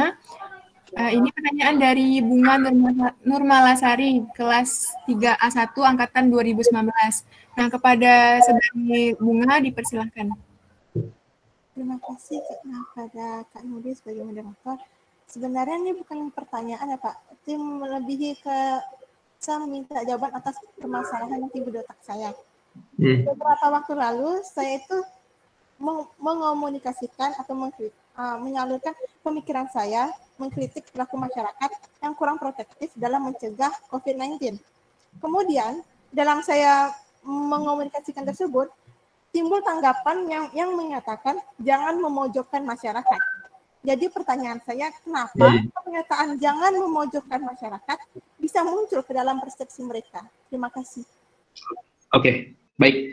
Mungkin gini ya, masyarakat Indonesia ini kan terkenal dengan ramah gitu ya kan, sopan, santun segala macam gitu. Jadi mungkin bahasa-bahasa yang kita gunakan itu harus lebih diperhalus agar tidak muncul persepsi, wah ini mahasiswa nih baru kemarin sore udah mengkritik gue misalnya gitu, mengkritik saya yang udah tahunan hidup di sini misalkan. Itu kan bisa seperti itu. Nah, jadi kalau bisa jangan menggunakan bahasa-bahasa atau kata-kata yang sifatnya memojokkan, memang betul, jangan sampai memojokkan mereka gitu. Karena masyarakat Indonesia itu sangat apa ya, sangat bisa dibilang sangat sensitif lah dalam penggunaan bahasa itu. Apalagi kan kita tahu daerah itu berbeda-beda kan. Di setiap daerah itu ada bahasanya masing-masing gitu. Bahkan di satu provinsi aja mungkin ada lebih dari 10 bahasa gitu. Nah, itu jadi penggunaan bahasa, penggunaan intonasi kalimat perlu disesuaikan dengan situasi agar tidak muncul persepsi, wah ini bocah nih, mahasiswa nih udah berani komentar aja gitu kan, misalkan gitu. Padahal kan yang kita komentarin sebenarnya betul gitu. Konteksnya betul gitu. Jadi mungkin dari segi penggunaan kalimat aja kali, agar lebih formal, entah lebih formal atau lebih sopan gitu. Mungkin itu. Terima kasih Pak untuk penjelasannya. Lalu berarti dalam mengkritik itu kita perlu belajar ya kan Pak? Jadi apakah dalam melatih untuk berpikir kritis itu perlu dibuat suatu modul tertentu atau khusus? Ya baik. Jadi gini. Jadi waktu itu saya pernah mengembangkan sebuah aplikasi ya, semacam aplikasi gitu tentang pembelajaran. Nah isinya tentang bagaimana kita itu guru atau dosen itu melatih kemampuan peserta didik untuk berpikir kritis. Jadi di situ dikasih langkah-langkahnya. Oh misalkan buatlah sebuah kritik dan saran terhadap perilaku tadi misalkan. Nah mereka tulis. Nah kemudian nanti mereka bisa posting tuh, entah itu di Instagram atau di WhatsApp atau di mana gitu. Nah tapi tadi teknik mengkritiknya itu harus halus gitu. Kasarnya jadi kita mengkritik tapi nggak berasa mengkritik orang gitu, mengkritik tapi nggak menggurui gitu. Jadi orang yang baca itu malah sadar nantinya gitu. Jangan justru sebaliknya. Jadi teknik mengkritiknya, bahasa-bahasa yang digunakan dalam mengkritik harus ya diperhalus dan kita harus tahu ini sasarannya untuk siapa gitu. Itu ya. Jadi sekali lagi bahasanya mungkin kalimatnya yang harus disesuaikan gitu. Ya, gimana? Apakah tanggapan lagi? Terima kasih banyak Pak, sudah jelas. Oke, baik ya. Pertanyaannya bagus tuh. Terima kasih kepada Bunga yang telah menyampaikan pertanyaan dan juga kepada Kak Ilmi yang telah menjawab pertanyaannya. Selanjutnya kepada Saudara Rizky Rinaldi dari kelas 3A1 angkatan 2019. Ya, dipersilahkan. Baik. Sebelumnya saya ucapkan terima kasih kepada Pak Nuri yang sudah mempersilahkan. Selamat pagi Pak Ilmi. Ya, selamat pagi. Ya sebelumnya saya kenalan dulu, saya Rizky Rinaldi, saya mahasiswa semester 3 di Pendidikan Biologi Pak. Ya. Pak, saya ada beberapa pertanyaan yang sebenarnya yang saya sampaikan ke Bapak. Pertama nih Pak, terkait dengan pola ilmu yang tadi Bapak sampaikan. Sintaks yang terdapat di dalamnya itu kan tadi disampaikan tidak boleh di sosial gitu ya Pak ya. Nah kalau misalnya di antara sintaks itu kita beri ice breaking itu bagaimana ya Pak? Apakah bisa gitu? Apa diberi apa? Sorry nggak kurang jelas. Ice breaking Pak. Ice breaking, oke. Ya. Itu yang pertama ya Pak ya. Lalu yang kedua nih Pak yang ingin saya tanyakan juga tentang sebelum saya ngikut perkuliahan ini Pak kan saya sempat membaca beberapa artikel pembuatan soal KOS ya Pak ya, dan diantaranya itu tuh menjelaskan bahwa dalam soal KOS itu biasanya diberi pengantar berupa stimulus. Stimulusnya ini bisa berupa wacana, tabel atau bentuk lain sebagainya. Nah cuman di sini waktu saya baca soal-soal yang di Bapak tampilkan itu tidak sesuai ekspektasi saya gitu loh Pak, karena ekspektasi saya terhadap itu stimulusnya itu biasanya itu panjang, berupa wacana, mungkin berupa paragraf gitu kan. Sedangkan tadi saya baca di soal Bapak itu cenderung singkat gitu loh Pak. Mungkin Bapak bisa menjelaskan lebih lanjut juga sebenarnya stimulus dalam KOS itu seperti apa gitu loh Pak. Sehingga tidak ada kesalahan ekspektasi juga dalam pikiran saya gitu loh Pak. Oke, baik. Ya, saya udah cukup. Ada lagi? mungkin dua dulu kali saya. Oke, baik. Ya, baik. Ya, terima kasih Mas Rizky ya, Mas Rizky Rinaldi. Ini saya kira tadi ini salah satu dosen loh, Mas Rizky ini. Ternyata mahasiswa. Oke, baik. Ya, jadi tadi ya, bagaimana kalau misalkan pakai ice breaking? Ice breaking yang dimaksud mungkin ini ya semacam ya permainan gitu ya, supaya siswa tuh nggak tegang gitu kan, gitu kan. Nah, boleh.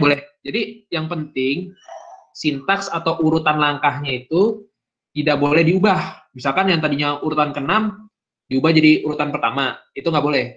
Jadi ibaratnya gampangnya gini lah. Kalau kita mungkin yang agamanya Islam ya, kalau misalnya kita wudu gitu kan, itu kan ada urutannya kan. Cuci tangan dulu, apa dulu gitu kan. Nah, itu nggak boleh diubah urutan itu. Nah, tapi kalau misalkan gimana kalau misalnya di model pembelajaran itu ditambah ice breaking?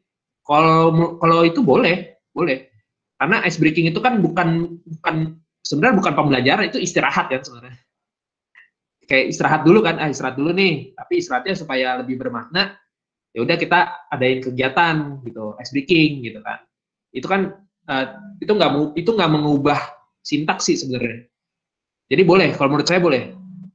Jadi selama tidak mengubah sintaks, selama tidak mengubah prosesi pembelajaran, itu boleh. Kan sama aja kayak gini misalkan dari sintaks 1 sampai 3 itu dari jam 8 sampai jam 9 misalkan.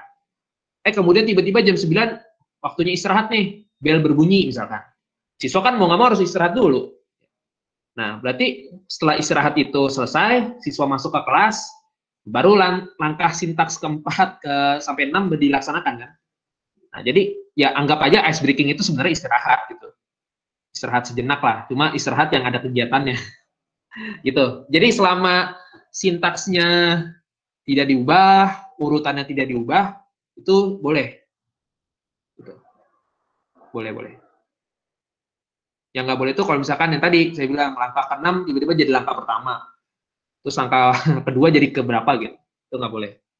Ya mungkin itu. Terus kemudian bagaimana terkait dengan stimulus ya? Soal-soal stimulus HOTS tadi kan. Jadi benar. Soal HOTS pada umumnya itu memang banyak berkaitan dengan panjang biasanya, rata-rata panjang gitu kan. Soal cerita gitu kan. Itu terkait dengan ini aja sih, gaya pembuatan soal gitu. Jadi ada orang atau ada guru, ada dosen yang senang dia bikin soal pakai stimulus dulu, ya kan. Ada yang udah langsung to the point aja lah gitu kan, apa sih gitu. Nah, mungkin kalau saya termasuk yang langsung to the point gitu. Jadi nggak begitu panjang soalnya, tapi intinya apa gitu. Tapi kalau misalkan Pak Mas Rizky mau buat yang versi panjang, pakai stimulus dulu, pakai gambar dulu, ya kan, pakai apa istilahnya ya, ada pancingannya dulu lah. Bagaimana siswa ini biar berpikir dulu kan, pancingan gitu. Boleh, itu boleh aja, sah-sah aja gitu. Jadi nggak ada ketentuan baku sih untuk soal HOTS harus panjang, soal HOTS harus pendek, nggak ada. Jadi soal HOTS itu dibuat sejelas mungkin, intinya itu aja. Itu bisa panjang, bisa pendek, tergantung kebutuhan, tergantung gaya si pembuat soal juga gitu. Itu kalau kita bicara ini ya, kalau kita bicara penelitian. Tapi kalau kita bicara format buat soal di sekolah, ya biasanya panjang. Biasanya panjang kalau di sekolah. Karena biasanya kalau di sekolah kan ada pakem gitu, ada aturan-aturan bakunya lah. Kalau soal tuh harus berapa kalimat apa gitu. Tapi kalau dalam penelitian itu nggak ada batasan. Kita bikin soal 1 kalimat juga boleh. Asalkan 1 kalimat itu udah menjelaskan apa yang ditanya, apa yang kita pengen tahu dari siswa. Itu mungkin jawaban dari saya.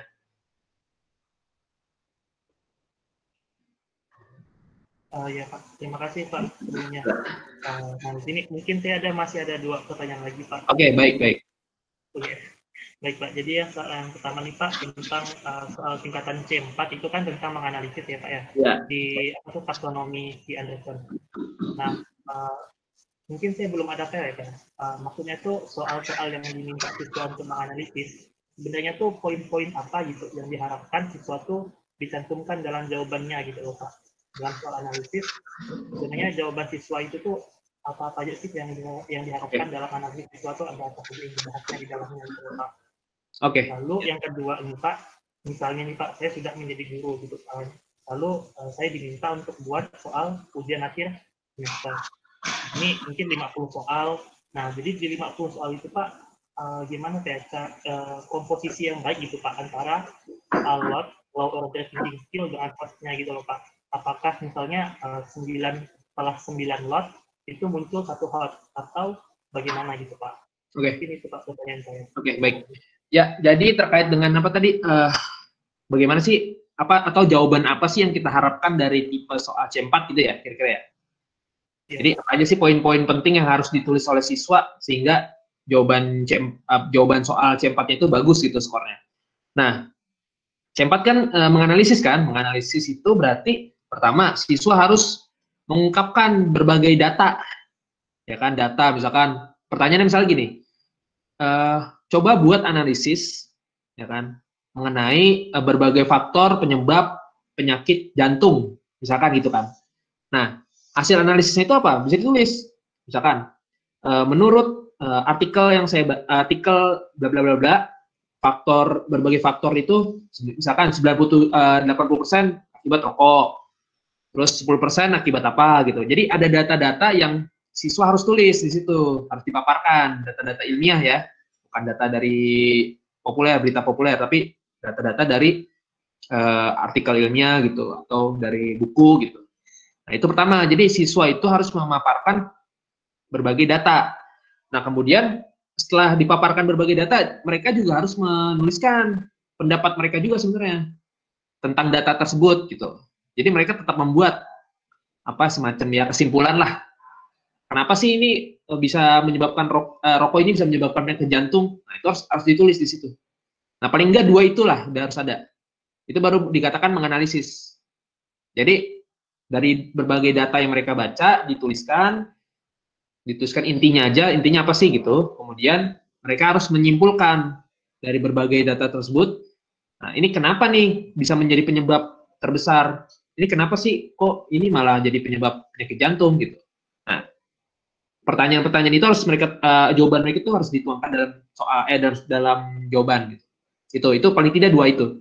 Nah, kemudian tadi pertanyaan saya lupa pertanyaan kedua apa sih tadi? Ya Pak, jadi pertanyaan kedua itu misalnya saya ini udah jadi guru ya, lalu kita diminta untuk membuat beberapa soal gitu Pak. Komposisi yang baik itu seluruh soal itu antara lot dan lotnya. Oke, ya jadi bagaimana sih komposisi yang tepat gitu ya, komposisi yang tepat untuk membuat soal ketika misalkan menjadi guru atau menjadi dosen. Sebenarnya nggak ada kewajiban, soal hotsnya harus 5 nomor. Soal lots-nya harus sekian nomor, nggak ada. Jadi pembuatan atau komposisi jumlah soal itu nggak ada patokannya berapa-berapanya kalau secara aturan ya. Tapi itu didasarkan dari kebutuhan kita sebagai guru, sebagai dosen. Jadi saya mau ngukur kemampuan siswa saya ini terkait ini nih, kemampuan menganalisis kan C4 kan. Ya berarti soal-soal terkait C4 yang diperbanyak. Mungkin 70% itu tentang C4 semua. Sisanya baru yang C lain gitu. Kalau bisa, saya mau ngukur, udah cukup C1 aja lah. Nah, berarti yang dominan paling banyak butirnya tentang C1 gitu. Jadi kalau dari segi jumlah nggak ada harus sekian nggak ada. Cuma kebutuhan guru, kebutuhan dosen mau mengukur apa nih? Pelajaran hari ini kayaknya saya butuh mengukur kemampuan C5. Nah, udah berarti yang diperbanyak C5 gitu. Itu mungkin ya dari saya. Apa ada tanggapan? Pertanyaan lagi? Gak apa-apa, tanya aja, nggak apa-apa, santai. Ya, cukup Pak. Terima kasih ya Pak. Oke, baik. Ya, terima kasih Mas Rizky nih, kayaknya aktif banget nih mahasiswanya nih. Ya baik, saya kembalikan ke Bu Nuri ya, Mbak Nuri. Baiklah, terima kasih kepada Pak Ilmi yang telah menyampaikan jawabannya.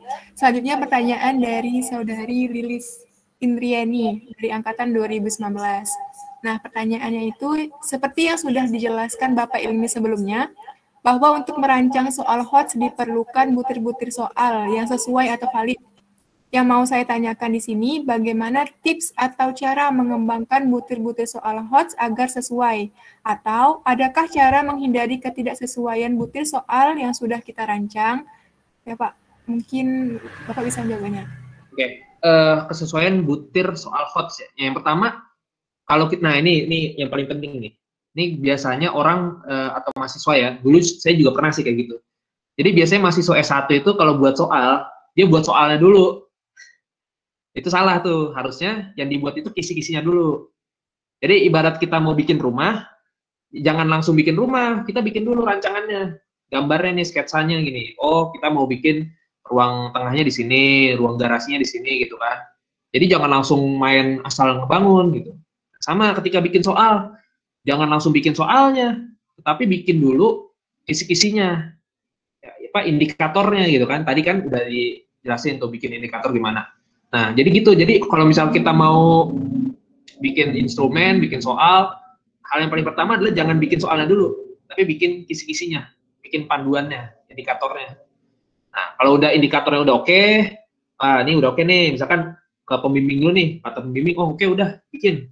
Nah, baru kita bikin soal terkait dengan hot study, atau soal load juga bisa, gitu. Jadi, bikin soal itu yang paling pertama, yang paling penting adalah bikin indikator dulu, kisi-kisinya.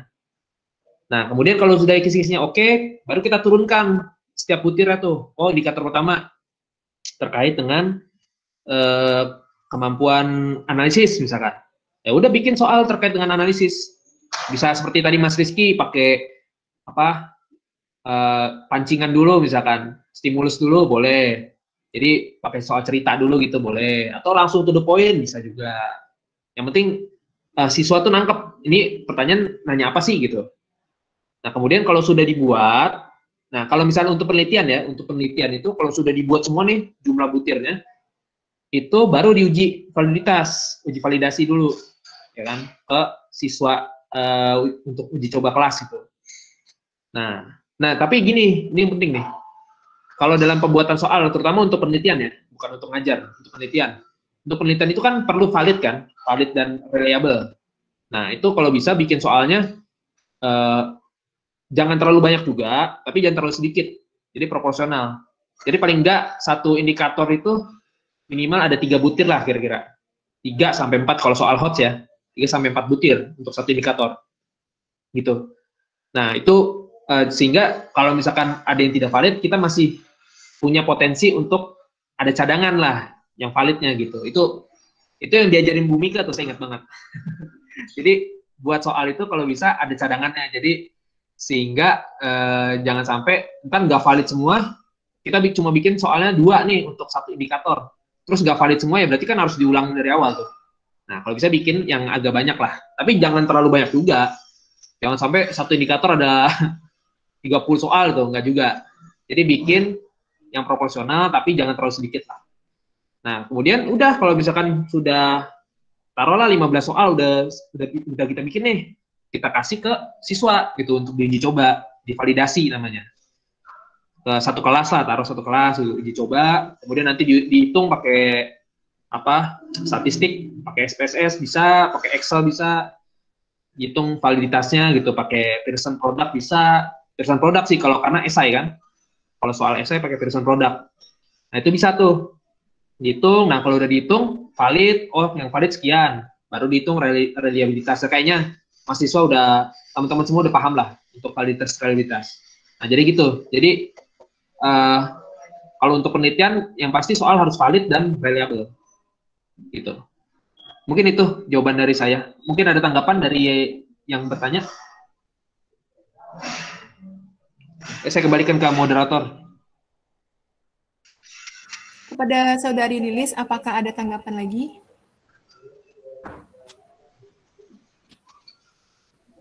Itu pertanyaan yang di chat ya? Ya udah. Ya tadi katanya udah, terima kasih. Oke, sip. Ya, sama-sama. Terima kasih, Pak. Ya, mungkin ada pertanyaan lain yang di chat yang perlu dibaca. Apakah ada yang ingin bertanya lagi?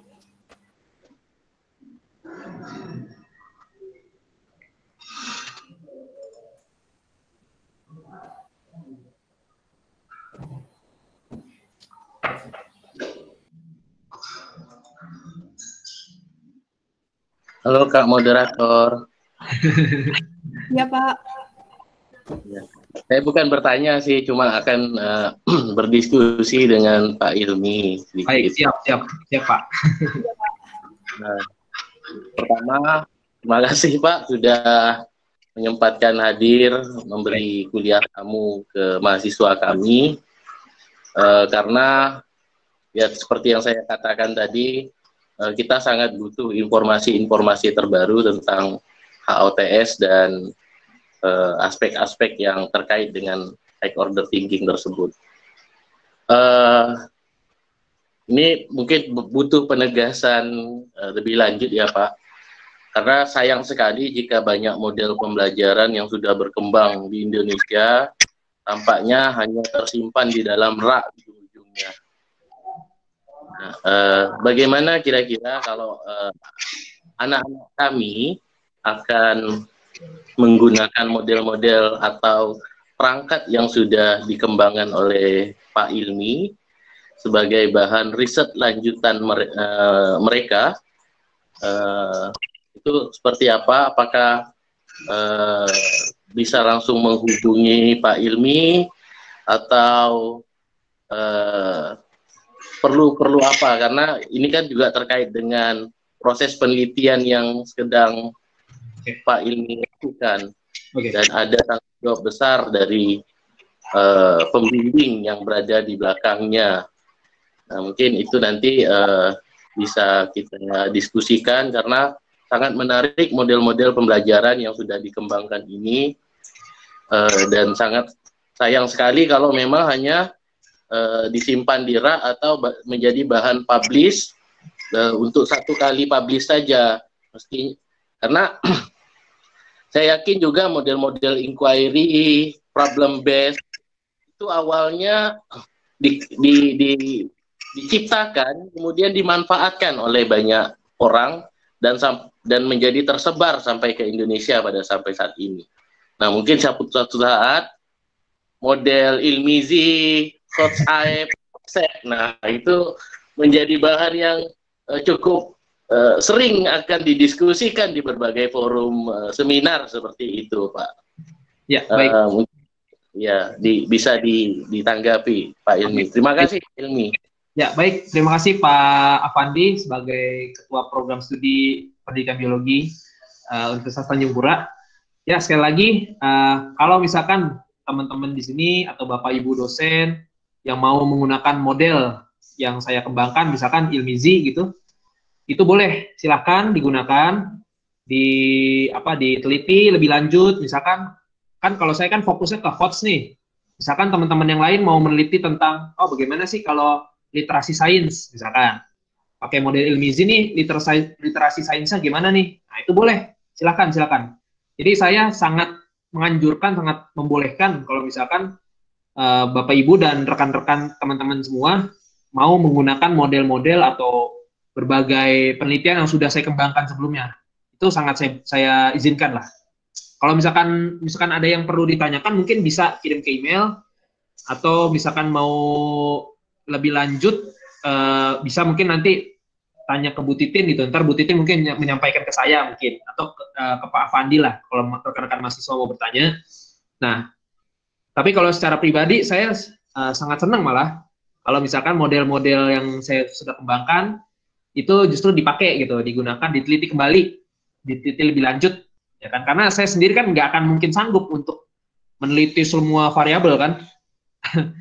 Jadi semua variabel. Jadi saya juga pribadi pengen tahu gitu, bagaimana sih Ilmizi ini kalau dari segi motivasi siswa gitu. Gimana sih model Ilmizi ini kalau dari segi kemampuan misalkan interpersonal siswa gitu. Itu saya pengen tahu, cuma saya nggak akan sempat untuk meneliti semua variabel. Nah, jadi dengan adanya misalkan kebijakan dari Pak Afandi sebagai Kaprodi untuk menjadikan Ilmizi ini sebagai sebuah topik atau tema untuk skripsi gitu, itu sangat membantu. Sangat membantu untuk saya juga pribadi untuk mendapatkan informasi terkait variabel-variabel lain gitu yang diteliti. Nah, terus bagaimana kalau misalkan ini terkait dengan penulisan nama segala macam. Nah, kalau saya pribadi saya nggak perlu dimasukin jadi penulis, nggak apa-apa. Jadi kalau saya pribadi, misalkan Pak Fandi punya bimbingan nih, Mas Rizky misalkan, terus Mas Rizky mau meneliti tentang Ilmizi tadi dari segi motivasi siswa misalkan, ya udah nanti yang publikasi nama Mas Rizky dan Pak Afandi aja gitu, dan pembimbing satunya lagi, nama saya nggak usah dimasukin. Nah, cuma mungkin untuk citasi mungkin ya, kutipan. Nah, kutipan di daftar pustaka perlu dicantumkan karena kan Ilmizi itu kan artikel yang sudah terbit tahun lalu kan. Nah, jadi mungkin yang perlu dicantumkan hanya daftar pustakanya aja Pak Afandi. Jadi kalau saya pribadi, saya nggak perlu tuh dicantumin namanya jadi penulis, nggak perlu. Jadi cukup Mas Rizky dan Pak Afandi aja yang jadi penulisnya gitu. Ya. Terima kasih. Luar biasa ini Mas Ilmi ini. Jadi sangat terbuka peluang untuk riset lanjutan bagi teman-teman mahasiswa ya, Pak Ilmi. Siap. Ya, jadi belajar dari Pak Ilmi ini harusnya teman-teman yang masih fresh graduate nanti kejar progres yang sama seperti Pak Ilmi. Jadi jangan takut publikasi ya, Pak Ilmi. Kalau boleh sekedar sharing aja Pak ya, di luar tema HOTS ini. Jadi saya itu kan masuk sebagai mahasiswa S1 itu tahun 2014. Sebagai mahasiswa S1, masuk 2014 di pendidikan biologi UNJ, kemudian diajar oleh Bu Mika salah satunya di sini hadir gitu. Nah, kemudian saya itu pada saat semester 5 udah pengajuan judul. Jadi pengajuan judul skripsi. Jadi saya tuh skripsi itu semester 5 tuh mengajuin judul gitu, udah nyari pembimbing. Jadi kalau saya nggak nunggu ditetapin oleh Kaprodi nih pembimbingnya si ini gitu. Enggak. Jadi kalau saya yang jemput bola. Pak, saya mau pembimbingnya ini atau Bu ini gitu. Jadi saya yang mengajukan gitu. Karena saya berpendapat Pak ini kayaknya cocok deh dengan judul yang saya minta gitu. Saya teliti gitu kan. Nah, jadi udah semester 5, semester 6 itu teman-teman semua kalau bisa di sini udah pada punya judul nih. Judul, udah punya proposal kalau bisa. Untuk skripsinya gitu. Sehingga nggak harus nunggu di semester 7 atau semester 8. Nah, kemudian udah sambil jalan nanti sambil kuliah, sambil praktek ngajar. Nah, nanti semester 7 mulai seminar proposal mungkin ya, proposal gitu. Nah, kalau saya waktu itu S1 tuh saya lulusnya 3,5 tahun. Jadi 7 semester. Jadi saya S1 7 semester. Nah, itu polanya gitu. Jadi semester 5 udah ngajuin judul dan pembimbing. Jadi pas udah di semester 7 udah tinggal proposal dan penelitian skripsi dan bisa sidang di akhir semester 7. Itu mungkin untuk teman-teman. Nah, kemudian kalau saya pribadi waktu itu begitu semester 7 beres sidang, saya langsung daftar S2.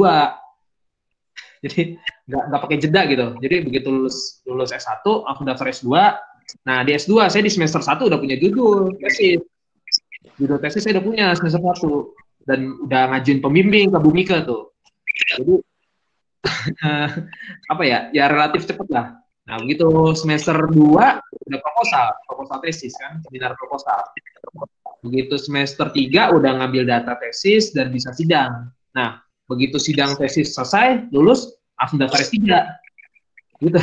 Jadi, polanya S1 langsung S2. S2 langsung daftar S3. Nah, sekarang S3 juga saya udah punya judul disertasi gitu kan.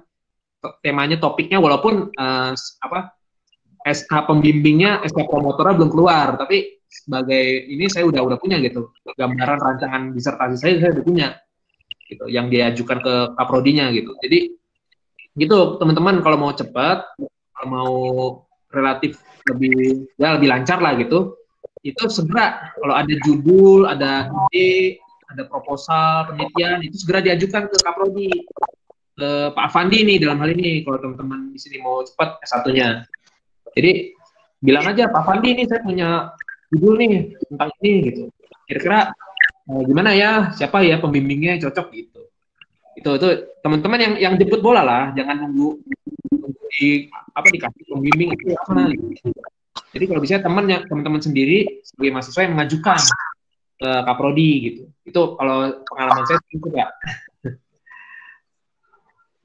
Terima kasih Mas Jazuli, luar biasa pengalaman yang mungkin bisa diambil dan oleh teman-teman ini. Harus diresapi itu pengalamannya yang sudah disampaikan oleh Pak Ilmi. Ya baik, silakan kembalikan ke moderator. Ini cuma diskusi sejenak saja. Terima kasih Pak Ilmi. Siap, ya Pak, sama. Terima kasih Pak. Baik Pak, terima kasih atas penjelasannya. Nah, sekarang itu ada pertanyaan, mungkin ini merupakan pertanyaan yang terakhir ya Pak. Oke, baik. Pertanyaan dari Irma Naura Rifangka dari Angkatan 2019. Saya ingin bertanya, tadi ada disinggung sedikit mengenai soal LOTS. Nah, berkaitan dengan itu, mengingat tuntutan pendidikan zaman sekarang sudah lebih meningkat, apakah soal LOTS masih cocok digunakan dalam pembelajaran kita saat ini? Terima kasih Pak sebelumnya. Oke, baik. Terima kasih. Tadi pertanyaan dari siapa? Irma. Oke, baik Irma.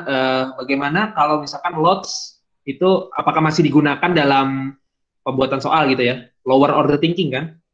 Oke. Jadi kalau soal lower order thinking atau LOTS itu boleh dibuat, nggak langsung, wah ini kan sekarang zamannya HOTS nih, udah kita nggak usah buat yang soal tingkatan rendah, yang nggak gitu juga. Tetap soal-soal yang untuk tingkatan lebih rendah itu tetap perlu dibuat, tetapi mungkin komposisinya yang lebih dikurangin gitu. Jadi yang lebih diperbanyak adalah terkait dengan soal-soal yang higher order thinking, yang berpikir tingkat tinggi gitu. Jadi nggak lantas jadi haram, nggak.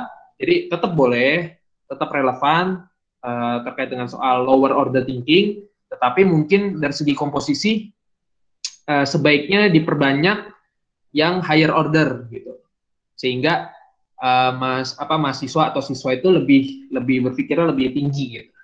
Jadi gitu mungkin tadi Irma yang nanya.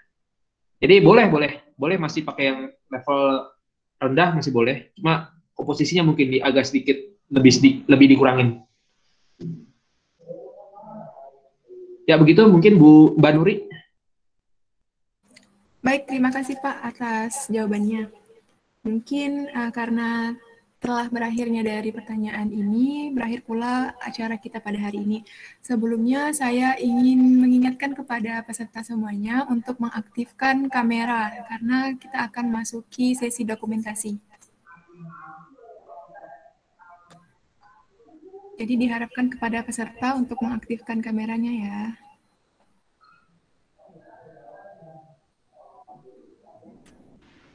Maaf, saya tidak mengaktifkan kamera ya. Ada Bu Mika. Ya Bu, tidak apa-apa. Ya, Bu.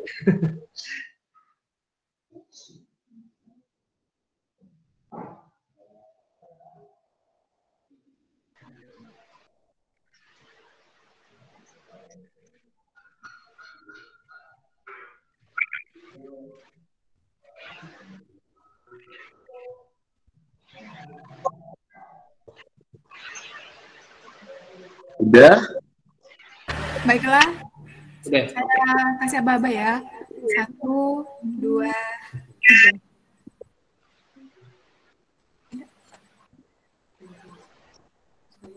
Sekali lagi.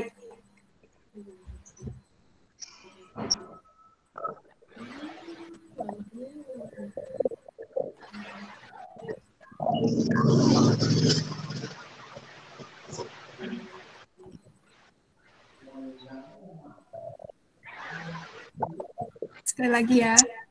1, 2, 3. Baiklah, kepada peserta dimohonkan untuk menonaktifkan kameranya. Nih, terima kasih Pak Ilmi, terima kasih Prof. Mika, terima kasih juga kepada teman-teman Pak Ilmi yang sudah menyempatkan waktu ini membagi ilmu dan motivasi sebenarnya ke anak-anak kami biar segera bisa menyusul seperti Pak Ilmi.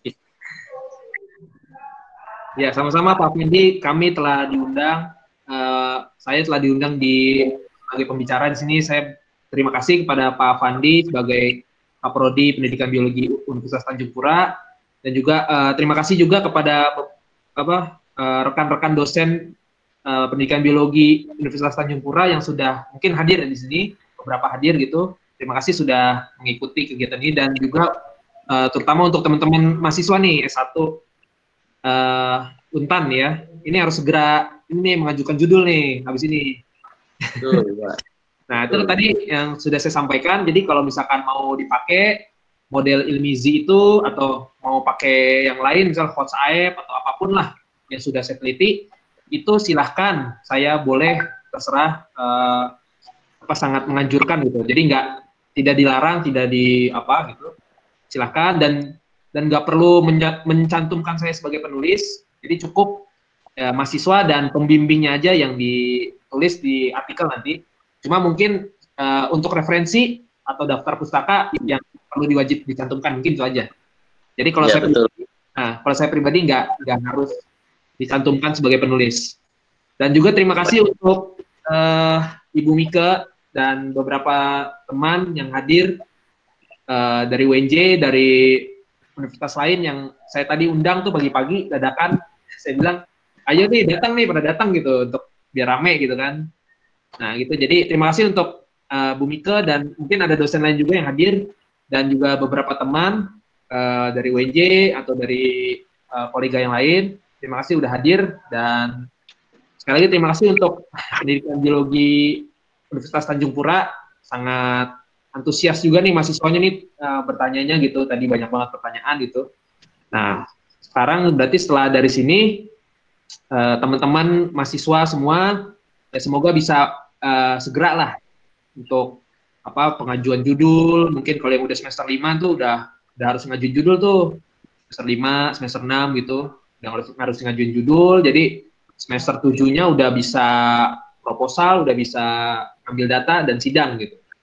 Itu mungkin sharing aja Pak ya, Pak Pandi. Terima kasih Pak Ilmi. Akan disiapkan slot untuk model ilmizinya kepada beberapa mahasiswa kita. Baik, terima kasih Pak, terima kasih. Terima kasih Pak Fandi sudah diberi kesempatan. Terima kasih. Mudah-mudahan kita kerjasama ke depannya lebih baik. Terima kasih. Ya, saya izin leave meeting. Prof. Pak Ilmi dan Bapak Ibu yang lain yang hadir di Google Meet ini. Siap. Assalamualaikum warahmatullahi wabarakatuh, Pak Ilmi. Ya, waalaikumsalam warahmatullahi wabarakatuh. Terima kasih Pak Ilmi, Ibu Mika, Ya, dosen dari UNJ. Terima kasih banyak atas. Ya, sama-sama Bu. Iya. Sama-sama. Izin live ya. Saya juga izin live ya. Jadi rekan-rekan semua, teman-teman, assalamualaikum warahmatullahi wabarakatuh. Waalaikumsalam. Waalaikumsalam warahmatullahi wabarakatuh. Terima kasih kepada Pak Ilmi yang telah menyampaikan materi yang sangat luar biasa pada hari ini. Nah, hari ini kita sudah banyak mengetahui pengetahuan yang baru ya, lebih lagi tentang pembuatan soal-soal HOTS dalam pembelajaran biologi. Semoga kuliah umum ini dapat bermanfaat dan dapat diterapkan dalam perkuliahan ataupun penelitian. Saya dari pribadi sendiri memohon maaf jika terdapat kesalahan yang disengaja ataupun tidak disengaja.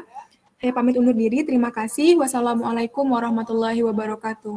Waalaikumsalam warahmatullahi wabarakatuh.